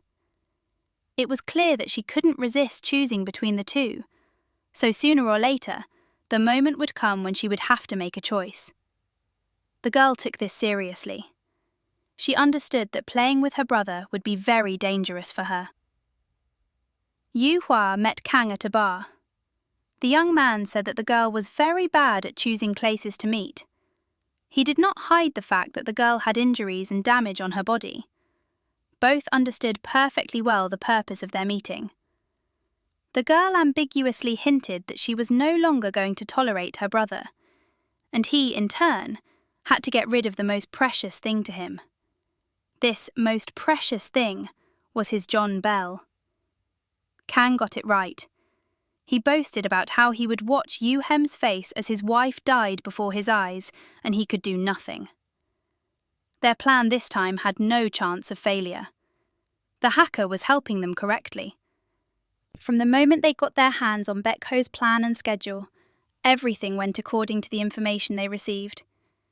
Yu Hua didn't want to rely so much on a guy who sits in the corner of the room and hides his face from everyone. He doesn't even reveal his name to anyone, but uses a simple code. Behind them stood a stranger, his face hidden in the darkness. He smiled mysteriously and wondered if he had really done his job so badly and not helped his accomplices at all. John Bell arrived at her brother's house just in time. He spoke with his advisor, who told him that the tyre on the girl's car had been deliberately damaged and that hackers had deleted all the videos from nearby cameras. The young man emphasized that the activities of Yu Hua are clearly traced here. After all, it was she who recently gave rise to the search for the mysterious hacker who worked for Utopia and helped it in every way. Baek Ho knew that the girl was listening to their conversation, so he asked her directly what she thought about this. The girl asked to have Angela, her doctor, assigned to her. He was to ensure her safety. This proposal came as a surprise to the brother. He couldn't understand what an ordinary doctor could do that a security team couldn't. The assistant agreed. The doctor's skills wouldn't help. Angela to be brought to him so that he could talk to him. And now he and his sister had to leave on an important matter. During this period, no one was to disturb or worry them. Soon they were sitting in the restaurant. Joan Bell thought about how her brother liked to visit strange places when there were no guards around and they were alone. She also wondered what would happen next. Angel approached the table. He bowed and asked what important matter had compelled him to be summoned. The boss ordered to listen attentively and concentratedly, because the future depended on it. Baek Ho ordered that from now on, he should treat his sister responsibly and follow her in everything. The girl should always be with Angel, and he should protect her from trouble. The brother said that today he and his sister were to attend a party organised in honour of the gathering of all the clans. Joan. Belle noticed that her brother's attitude towards her had changed a lot, and not only him. The guests gathered in the large hall. Everyone was actively discussing something and was about to enjoy the evening. The appearance of Baek Ha-won, accompanied by her sister, confused everyone and made them fall silent. But soon the girl was left alone. Her brother, as always, became the main person of the evening, and John looked for Angel. He was either skillfully hiding or pretending not to know about his mission. Angel arrived unexpectedly. He said that the reason for the delay was his meeting with Lee Chan. This made Yeon Bell become interested. After all, it could also have been about Yu Ham and his current condition. A stranger interrupted the conversation. He asked in whose role the girl had come to the reception. After all, many people said that she was the partner of the CEO and manager of the company. The stranger emphasized that gossip about John Bell could not convey all her beauty. The girl understood perfectly well that only bad things were gossiped about her, and his words could be taken as a provocation. So she responded with an attack. She asked when anyone could attend the organization's meetings and ceremonial evenings. The man was stunned and didn't know what to say. The guest swung at the girl to hit her. He could not allow a girl of unknown and suspicious origin to scold and humiliate him like that. It was beneath his honor, and he should take revenge. The blow was repelled. The guest began to say that the girl was really crazy, and she, in turn, asked if this was not what was being said in the gossip. He replied that he had not suspected the extent of the truth. Bekhar was closely following the scene. Vaughan. He certainly wasn't going to get involved in the conflict, but he kept his finger on the pulse of events. He knew his sister would handle it, and there was no need to worry about her at the moment. Angel and Do Shi-yu approached the girl. Yon Bell was surprised. She asked what had brought her friend here. He replied that he couldn't just leave her alone at such an important moment. There's definitely more to them than just friendship. They're almost like a family, as they're open and honest with each other, while other families and clans are held together only by hierarchy and discipline. Shi-yu's family could have been a powerful ally for Baekjeon. They have influence and authority among the other families. Yon thought that he was not given much space in the original plot. Unexpectedly for herself, the girl asked when she and Do first met. He remained silent. It was clear that he didn't really want to talk about it with her, but there was no other way out. The young man's attitude towards this was too serious. He took the jewellery out of the girl's hair and promised that he would return it only when she remembered their acquaintance and the events that preceded it. The boy finally gave in. He told her that at that time she wanted new sensations, but spent all her time in casinos and shops. The girl felt embarrassed about this. For some reason, she felt ashamed, even though she didn't do it. The stranger, who had almost slapped the girl, was going to take revenge on her. A brilliant plan was brewing in his head. He would try to spread dirty gossip about John Bell and degrade her status. The main theme, in his opinion, should have been the possible connection between a brother and sister whose blood was white and similar. In any case, it is worth showing the girl her place in society. Someone grabbed the offended man and lifted him off the ground. The attacker asked how he had tried to harm the organisation, and how he dared to say such things about Baekjeon. Punishment would follow. The stranger took out a gun and put it to his mouth. He was going to deal with the scoundrel for his audacity and hypocrisy. In the eyes of the attacker burned madness and a desire for violence. John Bell was relaxing on the terrace when her brother's assistant approached her. She realised that her boss was calling her in. The reason was that her security had received a new status and level of organisation. John Bell was flexing to the conversation. He ordered not to play, but to call a doctor for his sister. She looked bad, and so tonight was over for her. John was even glad about it. He could not trust the girl to anyone else. Bekhar Won took her in his arms and carried her to the car. Everyone present had to see this. The sister resisted, but he convinced her that she could not go alone. The next day, John Bell took a long time to convince her brother that she could walk on her own 2 feet. She wanted to get back her hairpin, which Do Shi-yu had taken. Therefore, John Bell came to his house. The boy was happy to meet her, but the girl was even more happy and immediately threw herself into John's arms. The girl clung tightly to her guest.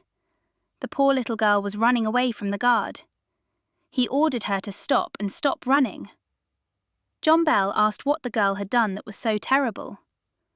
The man replied that she had been wandering around the gallery for 2 days. The guard thanked the lady for catching the girl. Although she was small, she was very fast. Joe was indignant that they wanted to chase the little girl away without even finding out the reasons for her behaviour. And while the man went to find the museum director to report the girl and the arrival of the lady from Baekjeon, Yon asked the girl who she was, how she got here, and why she ran away. The girl said her name was Ivy. John asked her not to be afraid, because they wouldn't do anything bad to her, but on the contrary, they would take her under their care and help her in every way. The little girl told him that her father had disappeared. In the office, Do Shi-yu was waiting for the girl. He was surprised by her appearance. After all, she had never visited his studio and gallery. The girl always considered it a boring and unnecessary thing. The girl demanded that the young man return what he had taken from dinner. He refused. But he clearly couldn't resist her pressure completely. The girl got angry and demanded an explanation. After all, she didn't want to take anything unnecessary. She just needed to find out the truth, whatever it really was. Do-shi said that for now, the thing would be his, because Yon hadn't fulfilled her conditions. His attention was drawn to a girl. She was standing behind John. Bell looked closely at Do-shi. He asked who this girl was and what she was doing in his premises. In his opinion, the security guards were not fulfilling their duties. John defended the little girl. She explained that no one wanted to help the girl, but simply wanted to drive her out of the gallery. So she had to help and protect her from anything bad that could happen to her. The girl asked Ivy to tell her uncle everything she had told her recently. In that case, the uncle might be able to help her and fix her situation. The girl didn't want to do this at first. Do-shi Yu called his assistant and ordered her to deal with the girl's issue. In his opinion, she would open up more to another girl and would not hide anything, so the maid had to handle it. But she immediately set to work. The girl was silent for a while, just staring intently at John. Belle, who was standing nearby, decided to leave the room with her guardian. Yon had been thinking about taking over the responsibilities from the beginning. Now she was forced to blame herself for what happened, but Do-shi noticed her frustration and promised to personally supervise. But she still didn't give up her idea of returning the hairpin. The young man said that he would agree to this if she would complete one errand.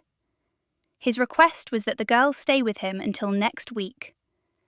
Yon will also accompany him to the casino, and then Do-shi Yu will give her the item and share information about everything the girl was interested in. The offer was very pleasant and interested her. It still remained a mystery why he was taking the girl into the company. The young man explained her mute question by saying that he wanted to show her something interesting, which would clearly delight her, and at the same time, they would remember the past. In addition, their favourite, and at the same time the largest casino in the city, has changed ownership, which means that there will be a specially organised event from the new owner, which will lure guests. John Bell agreed only because Do-shi Yu had vaguely hinted that Utopia would be involved in all this. So this was an option for the girl to meet Yu Hem. She preferred not to think about the danger. On the way to her destination, Yon learns that the ignoramus who insulted her at the ceremony and tried to hit her was the previous owner of the casino. But he died at the same banquet. The situation was actually such that the man owed a lot to very serious people. He was killed, although they tried to make it look like it was a suicide. At the end, he supposedly left a letter. John thought that faking suicide was the most common practice for killing important people who had influence and could make a big difference in the lives of others. So it was no pity for the stranger. Meanwhile, the girl thought about how the casino wasn't such an important location in the original plot. It was mentioned involuntarily as a place where Yu Hem made money for the business. And the owner who replaced the deceased was Yu Hua. Only she could make the biggest bet for the largest game in the history of gambling. Utopia was only its future head. Angel was happy that they would soon be able to get closer to everyone responsible for his sister's murder, which the police and investigators, due to mafia involvement, also described as a suicide. John Bell was so tired from the eventful day that she fell asleep right on the couch. Fatigue left no room for thought. The girl woke up to her brother standing over her. The sister asked Baek-ha-won if he had heard anything about the murder of the man who had insulted her at the reception. The young man replied that his only regret was that he was not the one who took that life. Instead, John was supposed to go to the main office now and prepare for the meeting. The girl asked if she really had to be there, to which she received a positive response, and she should prepare to take responsibility. The girl blocked his way. She asked him to answer sincerely and tell her how honest he was with her. The young man was not surprised by her request. After all, he had treated her badly before. Previously, he was afraid that the girl would harm the organisation because she would not become the head. He would not give anyone such power. But now he was increasingly tying her to Pehushon, John closer to him, Belle, and the organisation was a good excuse for something like that. But it wasn't worth going too far. So he explained that he wanted to give her a part of the family business. But now it's worth waiting. John Bell has not yet fully understood the responsibility and significance.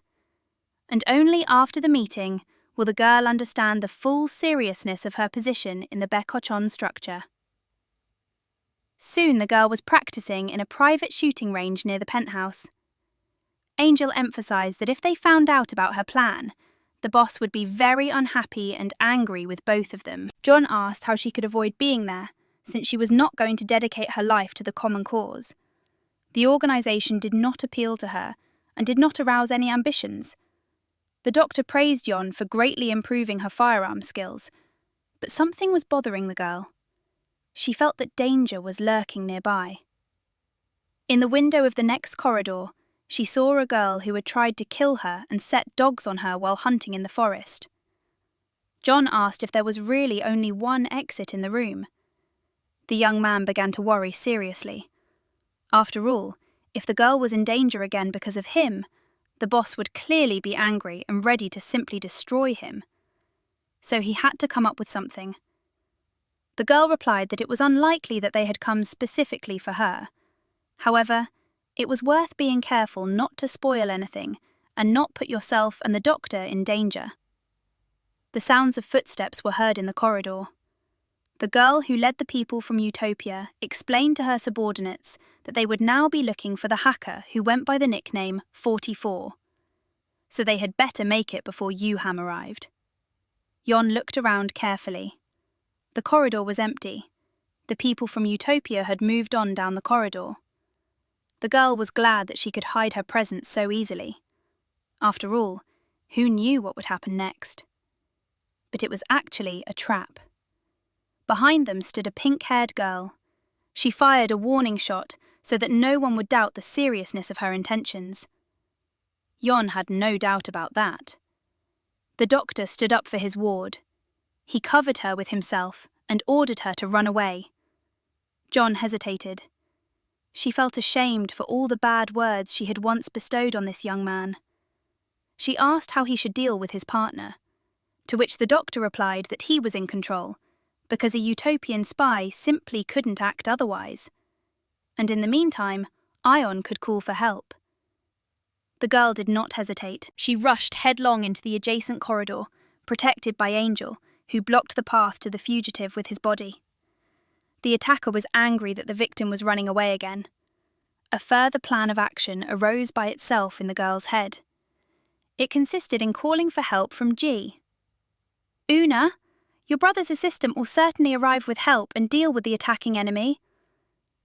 She didn't manage to escape far, because Yu Hem was standing behind her.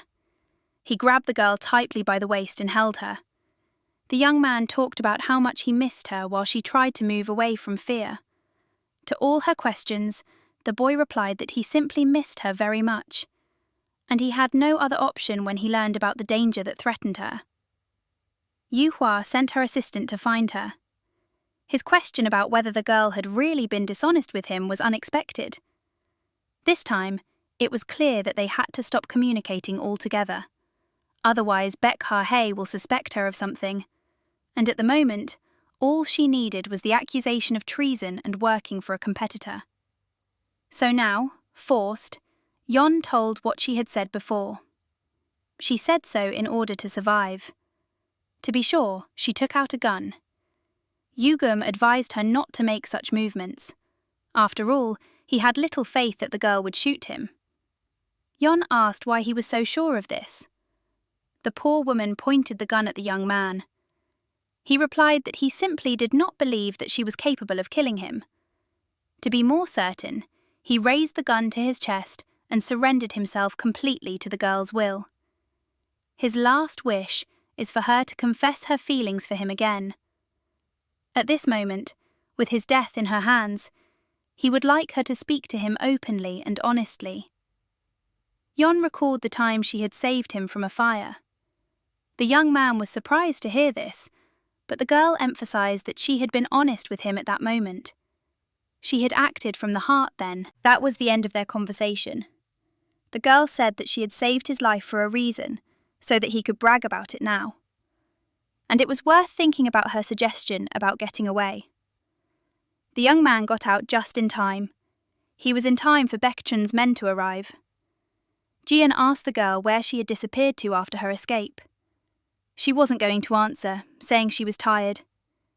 In the pet house, the girl met her brother. He was in her room. At first, she thought she had chosen the wrong room. But after coming to her senses a little, she realized that Baek-ha-hye came to visit. But the young man smiled slyly. He asked why every time she left the house, she had to call the entire Baekjeon security service to save her life or get her out of trouble. He added that he would have to leave the office for a few days, so Jian had to keep her in and keep an eye on her. If anything happened to the girl, the heads of the employees would fly. He wouldn't want the future co-owner of Baekjeon to get a bad reputation. After all, even though the girl doesn't want this, she has been part of the group since the very beginning of its existence in the family. Angel found the girl in her room. She was lying on the bed and holding a gun in her hands. The doctor asked where his patient got the gun from. She replied that her brother had given her the gun, so that she would be safe. He heard gossip about her training at the shooting range. The doctor was curious about where the girl had disappeared to after she ran away. He guessed that the girl had been seeing Yu Hem, and he was interested in the details. Yon ordered the boy to return to Utopia and find out what Yu Hem was doing now. This way, he would pay her back for keeping quiet. The doctor didn't want to return because he might be suspected. There was a knock at the door. The girl introduced herself as a service staff member who was in charge of the settlers. She came in with a tray on wheels, for Lady Yon was hungry. Then something happened that no one expected to see right now. Under the wig was Do Shi Yu. He pretended to be a servant and entered the girl's room to remind her of their condition and contract. They were going to the casino together soon. The girl asked how they would manage to get out of the office if there were a lot of people around, and they all had orders to guard her. The plan was for Do Shi Yu to continue playing the role of the staff girl, and Yon and the doctor sat under the curtain of the tray with wheels. The plan could cost them their lives if anyone thought to check. The plan worked. Do Shi Yu was driving the cart through a room full of people. Angel asked why they were taking such a risk.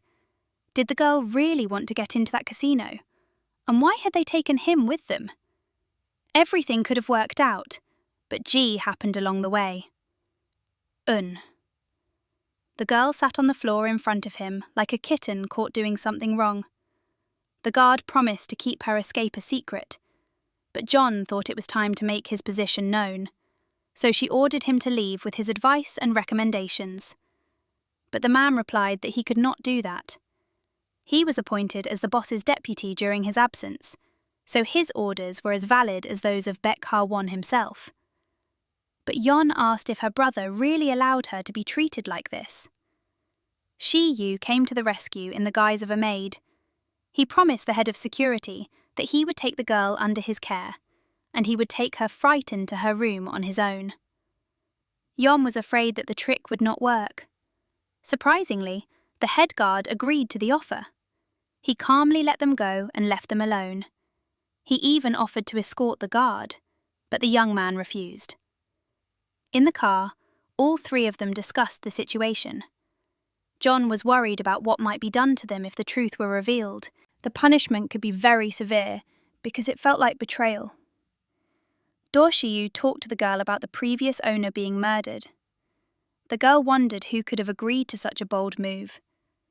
The young man explained that it was he who did it, tearing the scoundrel's mouth open. Yon asked if this was a direct order from her brother. The young man replied that the boss was not aware of what he had planned and implemented. The poor thing was convinced that in this world, a person's life means nothing. The conversation moved from the grand casino game to Ivy's life. Dor replied that the girl had been transferred to a special boarding school for girls, because she had been silent for a long time and did not want to tell anything. Do Shiyu suggested that they go to the girl's house together next time to visit her. Suddenly, his attention was caught by an object sticking out of the girl's pocket. It was a gun. The young man was surprised. He asked if the girl knew the symbolic meaning of such a gift, and from the head of the organization himself. Now her life was completely in the possession of the Baekchon organization, and she was its faithful servant. And you can only leave the organization after death, so you shouldn't treat the gift so lightly. Yeon replied that she had no intention of staying in Baekchon until the very end. Do advised her to drop the idea. Belonging to a group did not mean constantly worrying about its affairs. It was worth living your life, but only taking into account the needs and interests of the organization. I warned her to always remember this. Do Shiyu showed a special pass. The girl asked where he got the VIP customer card from. He replied that his good friend gave it to him, so there was no need to worry. Yeon felt uncomfortable here. She felt like she was in enemy territory, where danger was always lurking. Do Shiyu insisted that she not be nervous. Their attention was drawn to a group of people gathered around the boy. He was lying on the floor, blood flowing from his hand. Do explained that he had cheated, and they had decided to punish him for foul play. That is not forgiven. She felt embarrassed, because she wanted to believe that it was an ordinary casino, but in fact, people were being mutilated in front of everyone. The doctor was worried about his subordinate. She felt bad in this place. Yeon was even more surprised when she saw the one who was punishing the swindler. It turned out to be Yu Gum himself. The young man recognized her and looked at her carefully. The girl was uncomfortable and felt out of place. But then Yu Ham turned around and went his own way. He didn't want to stay in the company of a traitor and a girl who had dumped him several times in a row. Yeon and her friends watched closely after him. Yu Ham became the new owner of the casino. But what was his crazy, crazy sister doing in that case? Why did he deal with that criminal so bloody? And why did he do it himself? Hem again. She felt sorry for him, because it was her fault that he could become so cruel. Dershi insisted that they should come to a secret dinner that the casino owner was organizing especially for the most distinguished guests. The young man emphasized that he would call her his lover. Yugum surprisingly started to play a role and pretended not to know the girl. She mentally thanked him for his concern, since it was not right to reveal her identity in this place, and decided to play along. The conversation at the table was mainly about business and business matters, so the girl decided to sit her down in the restroom. John Bell thought about how tired she was actually. The best option now was to leave this place and get away. It was clear that the public was hostile towards representatives of other clans who did not show any affection for Utopia. Someone nearby was talking about John Bell. One of the participants in the conversation emphasized that the girl is very similar to the girl who remained alive after the death of the former manager, Baekchon. At that time, everyone believed that the girl's parents had died in a car accident, but in reality it was all staged, like an accident. The murder was ordered, but who ordered it remained a mystery. The appearance of Yu Hem tore her away from eavesdropping on the conversation. The girl asked what brought the young man to her house. He assured her that he missed her, and Yeon Bell asked if he had forgotten about her when he became the owner of the casino. The young man said that he was very greedy for her, so he was not going to share her with anyone. He also added that he would not leave her alone for long again, and would be responsible for her and her safety. Do Shiyu called out to her loudly. He couldn't leave the girl alone, knowing what was happening around her. Danger could be lurking anywhere. The girl felt embarrassed by his behavior. The young man intervened in the conversation. He skillfully showed his acting skills, declaring that he had begun to worry about his beloved. Yu-Jem found it hard to believe that Yeon had made such a rash choice. John Bell had a fight with Do Shiyu. She asked him why he was acting so strangely. He emphasized that he had actually helped her a lot because he had saved her from unpleasant company, and she was no longer forced to do things she didn't want to do. Finally, the girl was truly alone and could breathe fully. The conversation in the restroom was disturbing. It was obvious that someone was spreading gossip on purpose, knowing about the real killer. Again, her peace was disturbed. This time it was Lee Chan. The original story was telling the truth when it described him after drinking alcohol. The young man was acting disgustingly. He was inadequate. John Bell didn't dare leave him alone. After all, the young man was inadequate. He didn't know how to drink alcohol at all, and when he did drink it, he turned into a very vile creature. The guy replied that she was actually right. He would like to drink alcohol and not be under its influence at all, like Yu-gum does. These words made Yeon suspect something about her favourite's behaviour.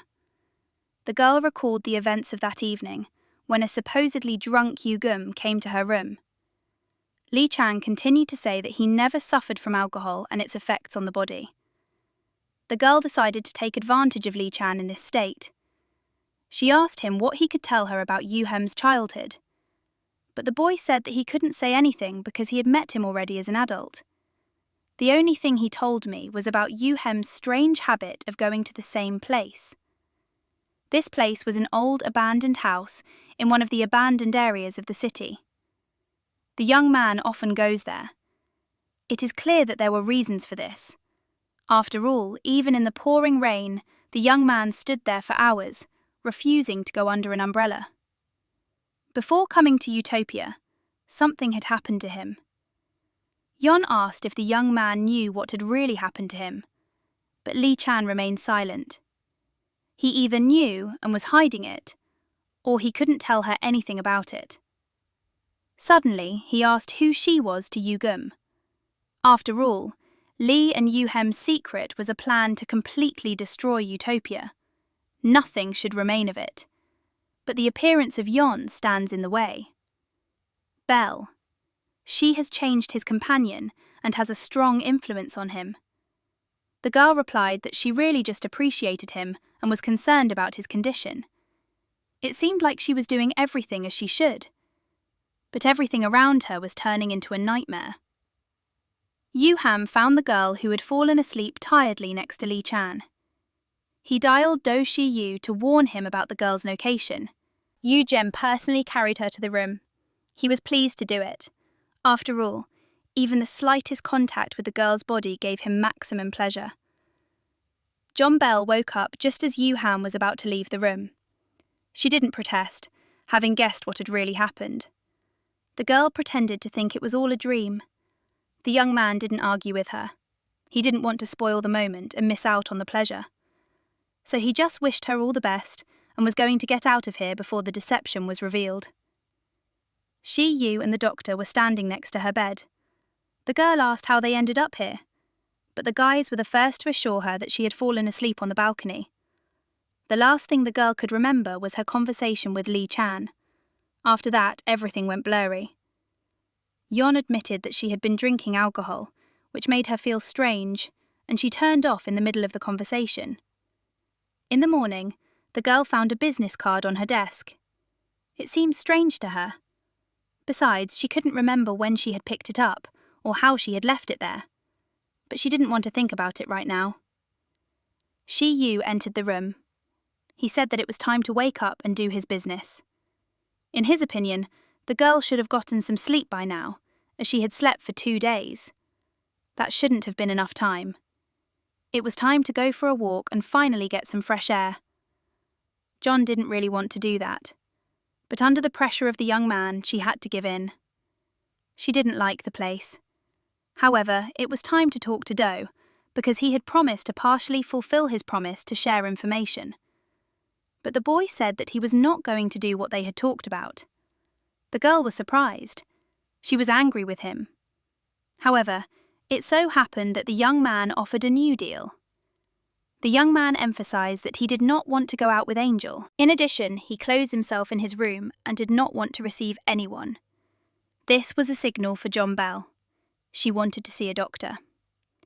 He didn't open the door right away, but he was very happy when he saw a girl on the doorstep who had also prepared his favourite porridge for him and wanted to share it with him.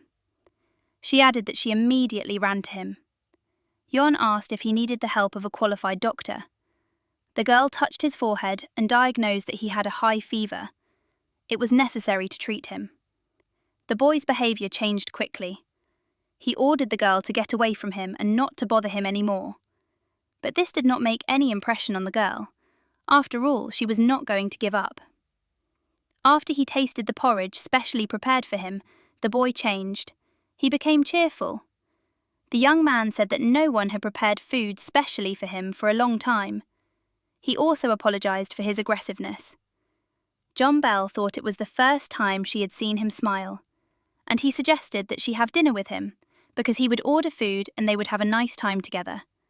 To which John replied that she would think about it. Yugum and Lee Chan were talking.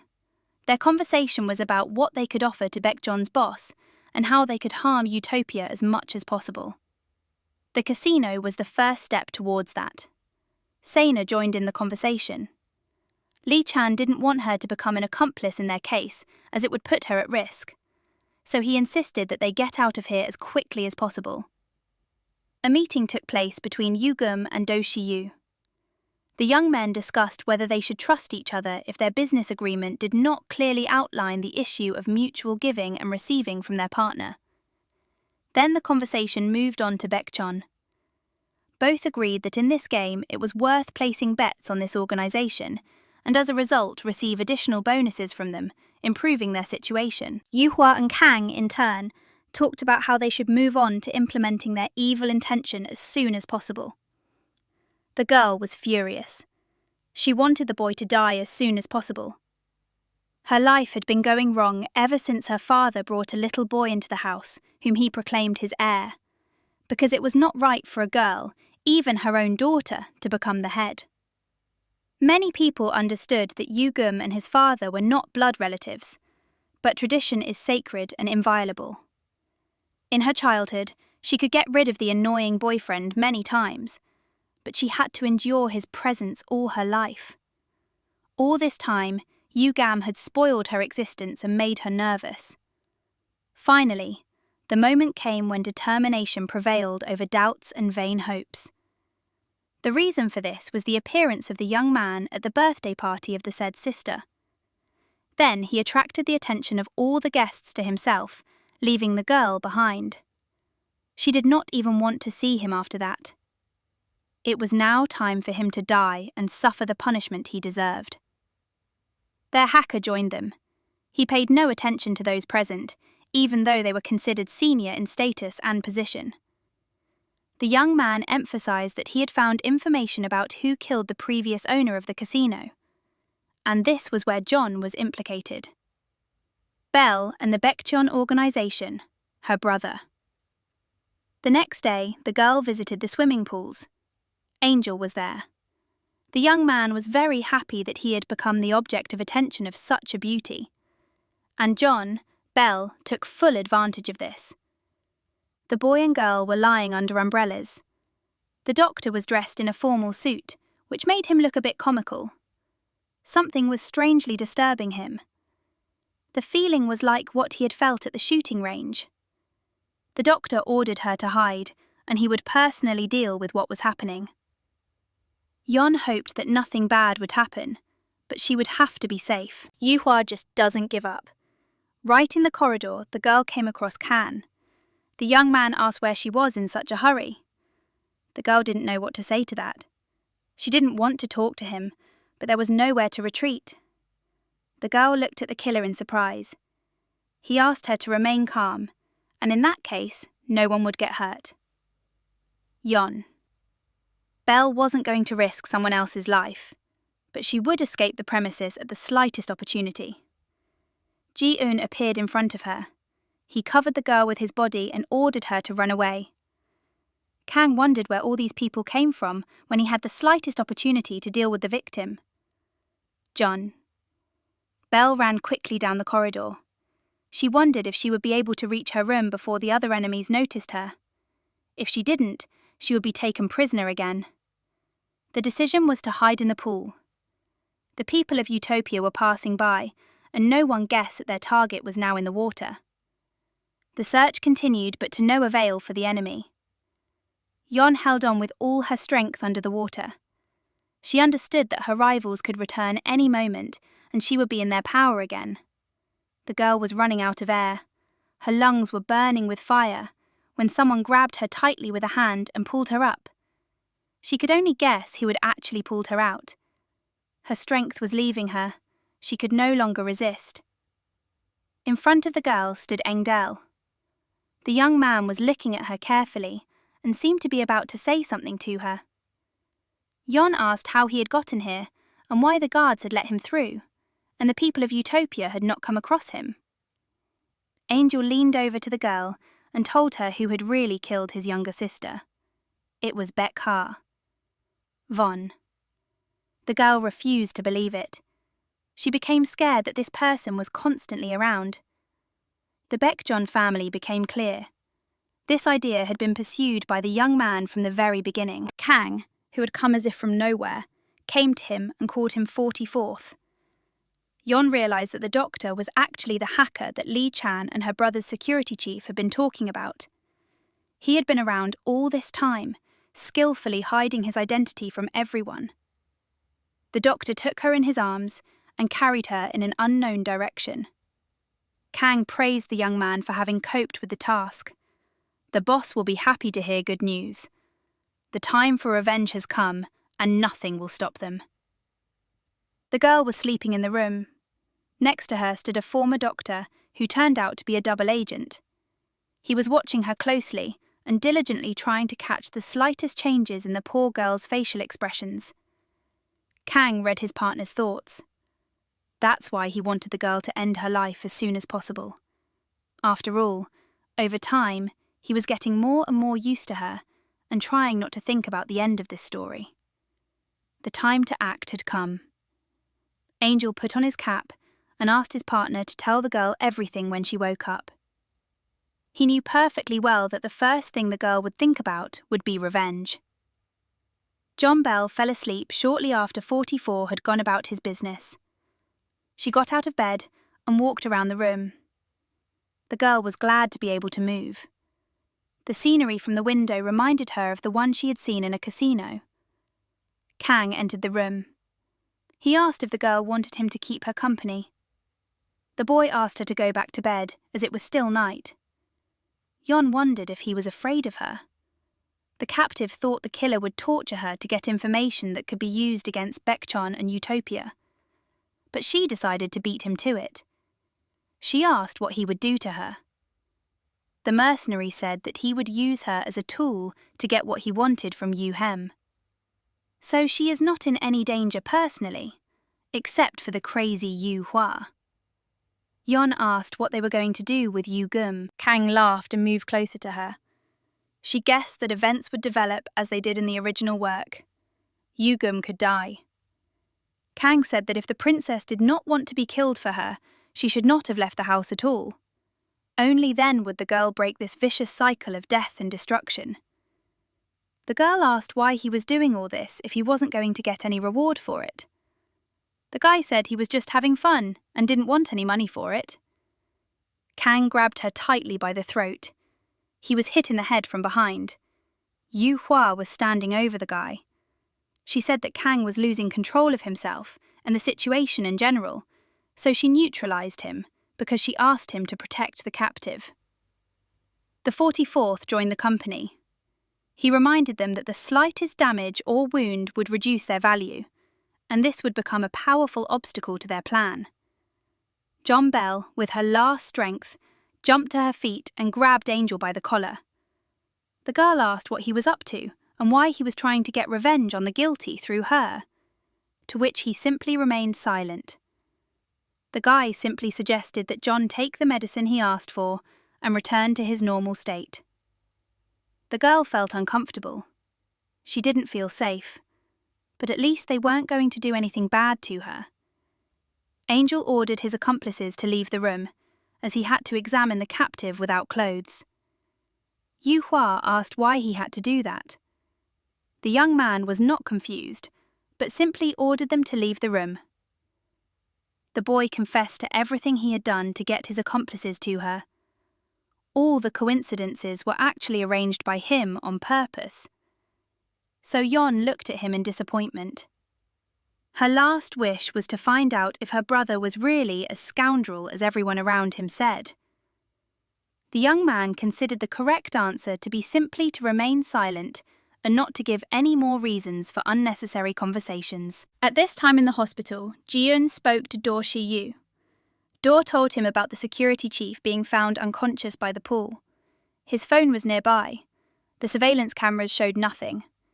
Ji was going to go and solve his problems. He didn't care what would happen to him. Duty and responsibility pushed him to take decisive action. Do Shi tried to stop him.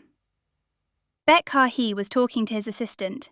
He was convinced that he had the situation with his sister under control and that the girl was under reliable protection.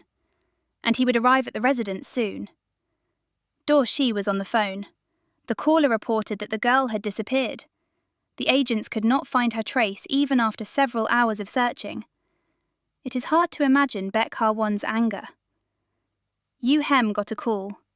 It was Jang Yu-bel. The girl asked him to be vigilant and careful. After all, he was in danger.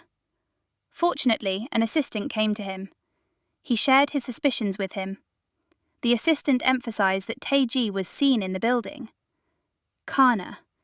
It could mean many things, but it was always dangerous to be with him. He could never feel normal around a mercenary. In the corridor, they came across Baek Ha-won. He was standing among the dead bodies of people from Utopia. Lee Chan asked his boss to continue the search for the girl peacefully. After all, he and Baek Jong now have a common goal. The tone in which Paek asked about his sister's whereabouts left no doubt as to who he believed was responsible for the kidnapping. Yu Gum didn't even think of trying to explain anything to him.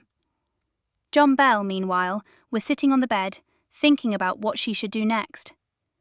Can came into the room and offered her something to eat, as she hadn't eaten anything since yesterday.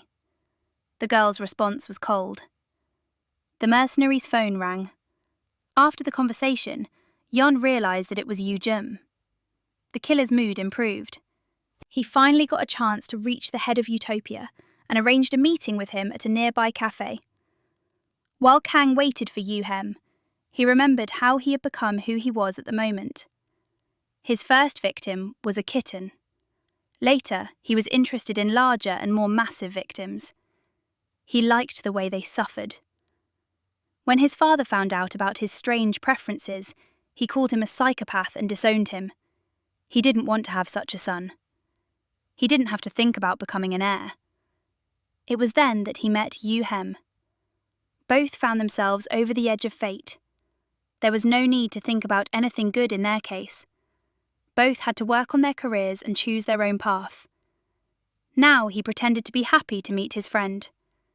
Without preamble, Yu Gum began to talk about how they wouldn't be communicating for long. He was curious about where the girl was and how he could get her back. Kang was angry.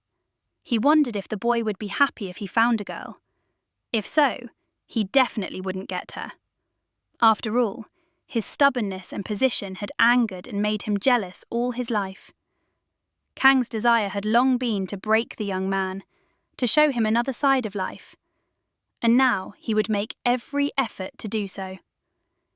It was hard for him to admit that with Yu Hem it was almost impossible. John Bell thought that the end of the story would be the same as in the original. All her efforts would be in vain, and her actions would still lead to the death of everyone she valued and loved in one way or another. While searching for options on how to leave the room, the girl came across a sheet of paper with a biography of Angel's younger sister on it. The girl seemed very familiar visually. The boy suddenly appeared behind him and snatched the letter from the girl's hands. He ordered her not to touch it and not to meddle in matters that did not concern John personally. Bell.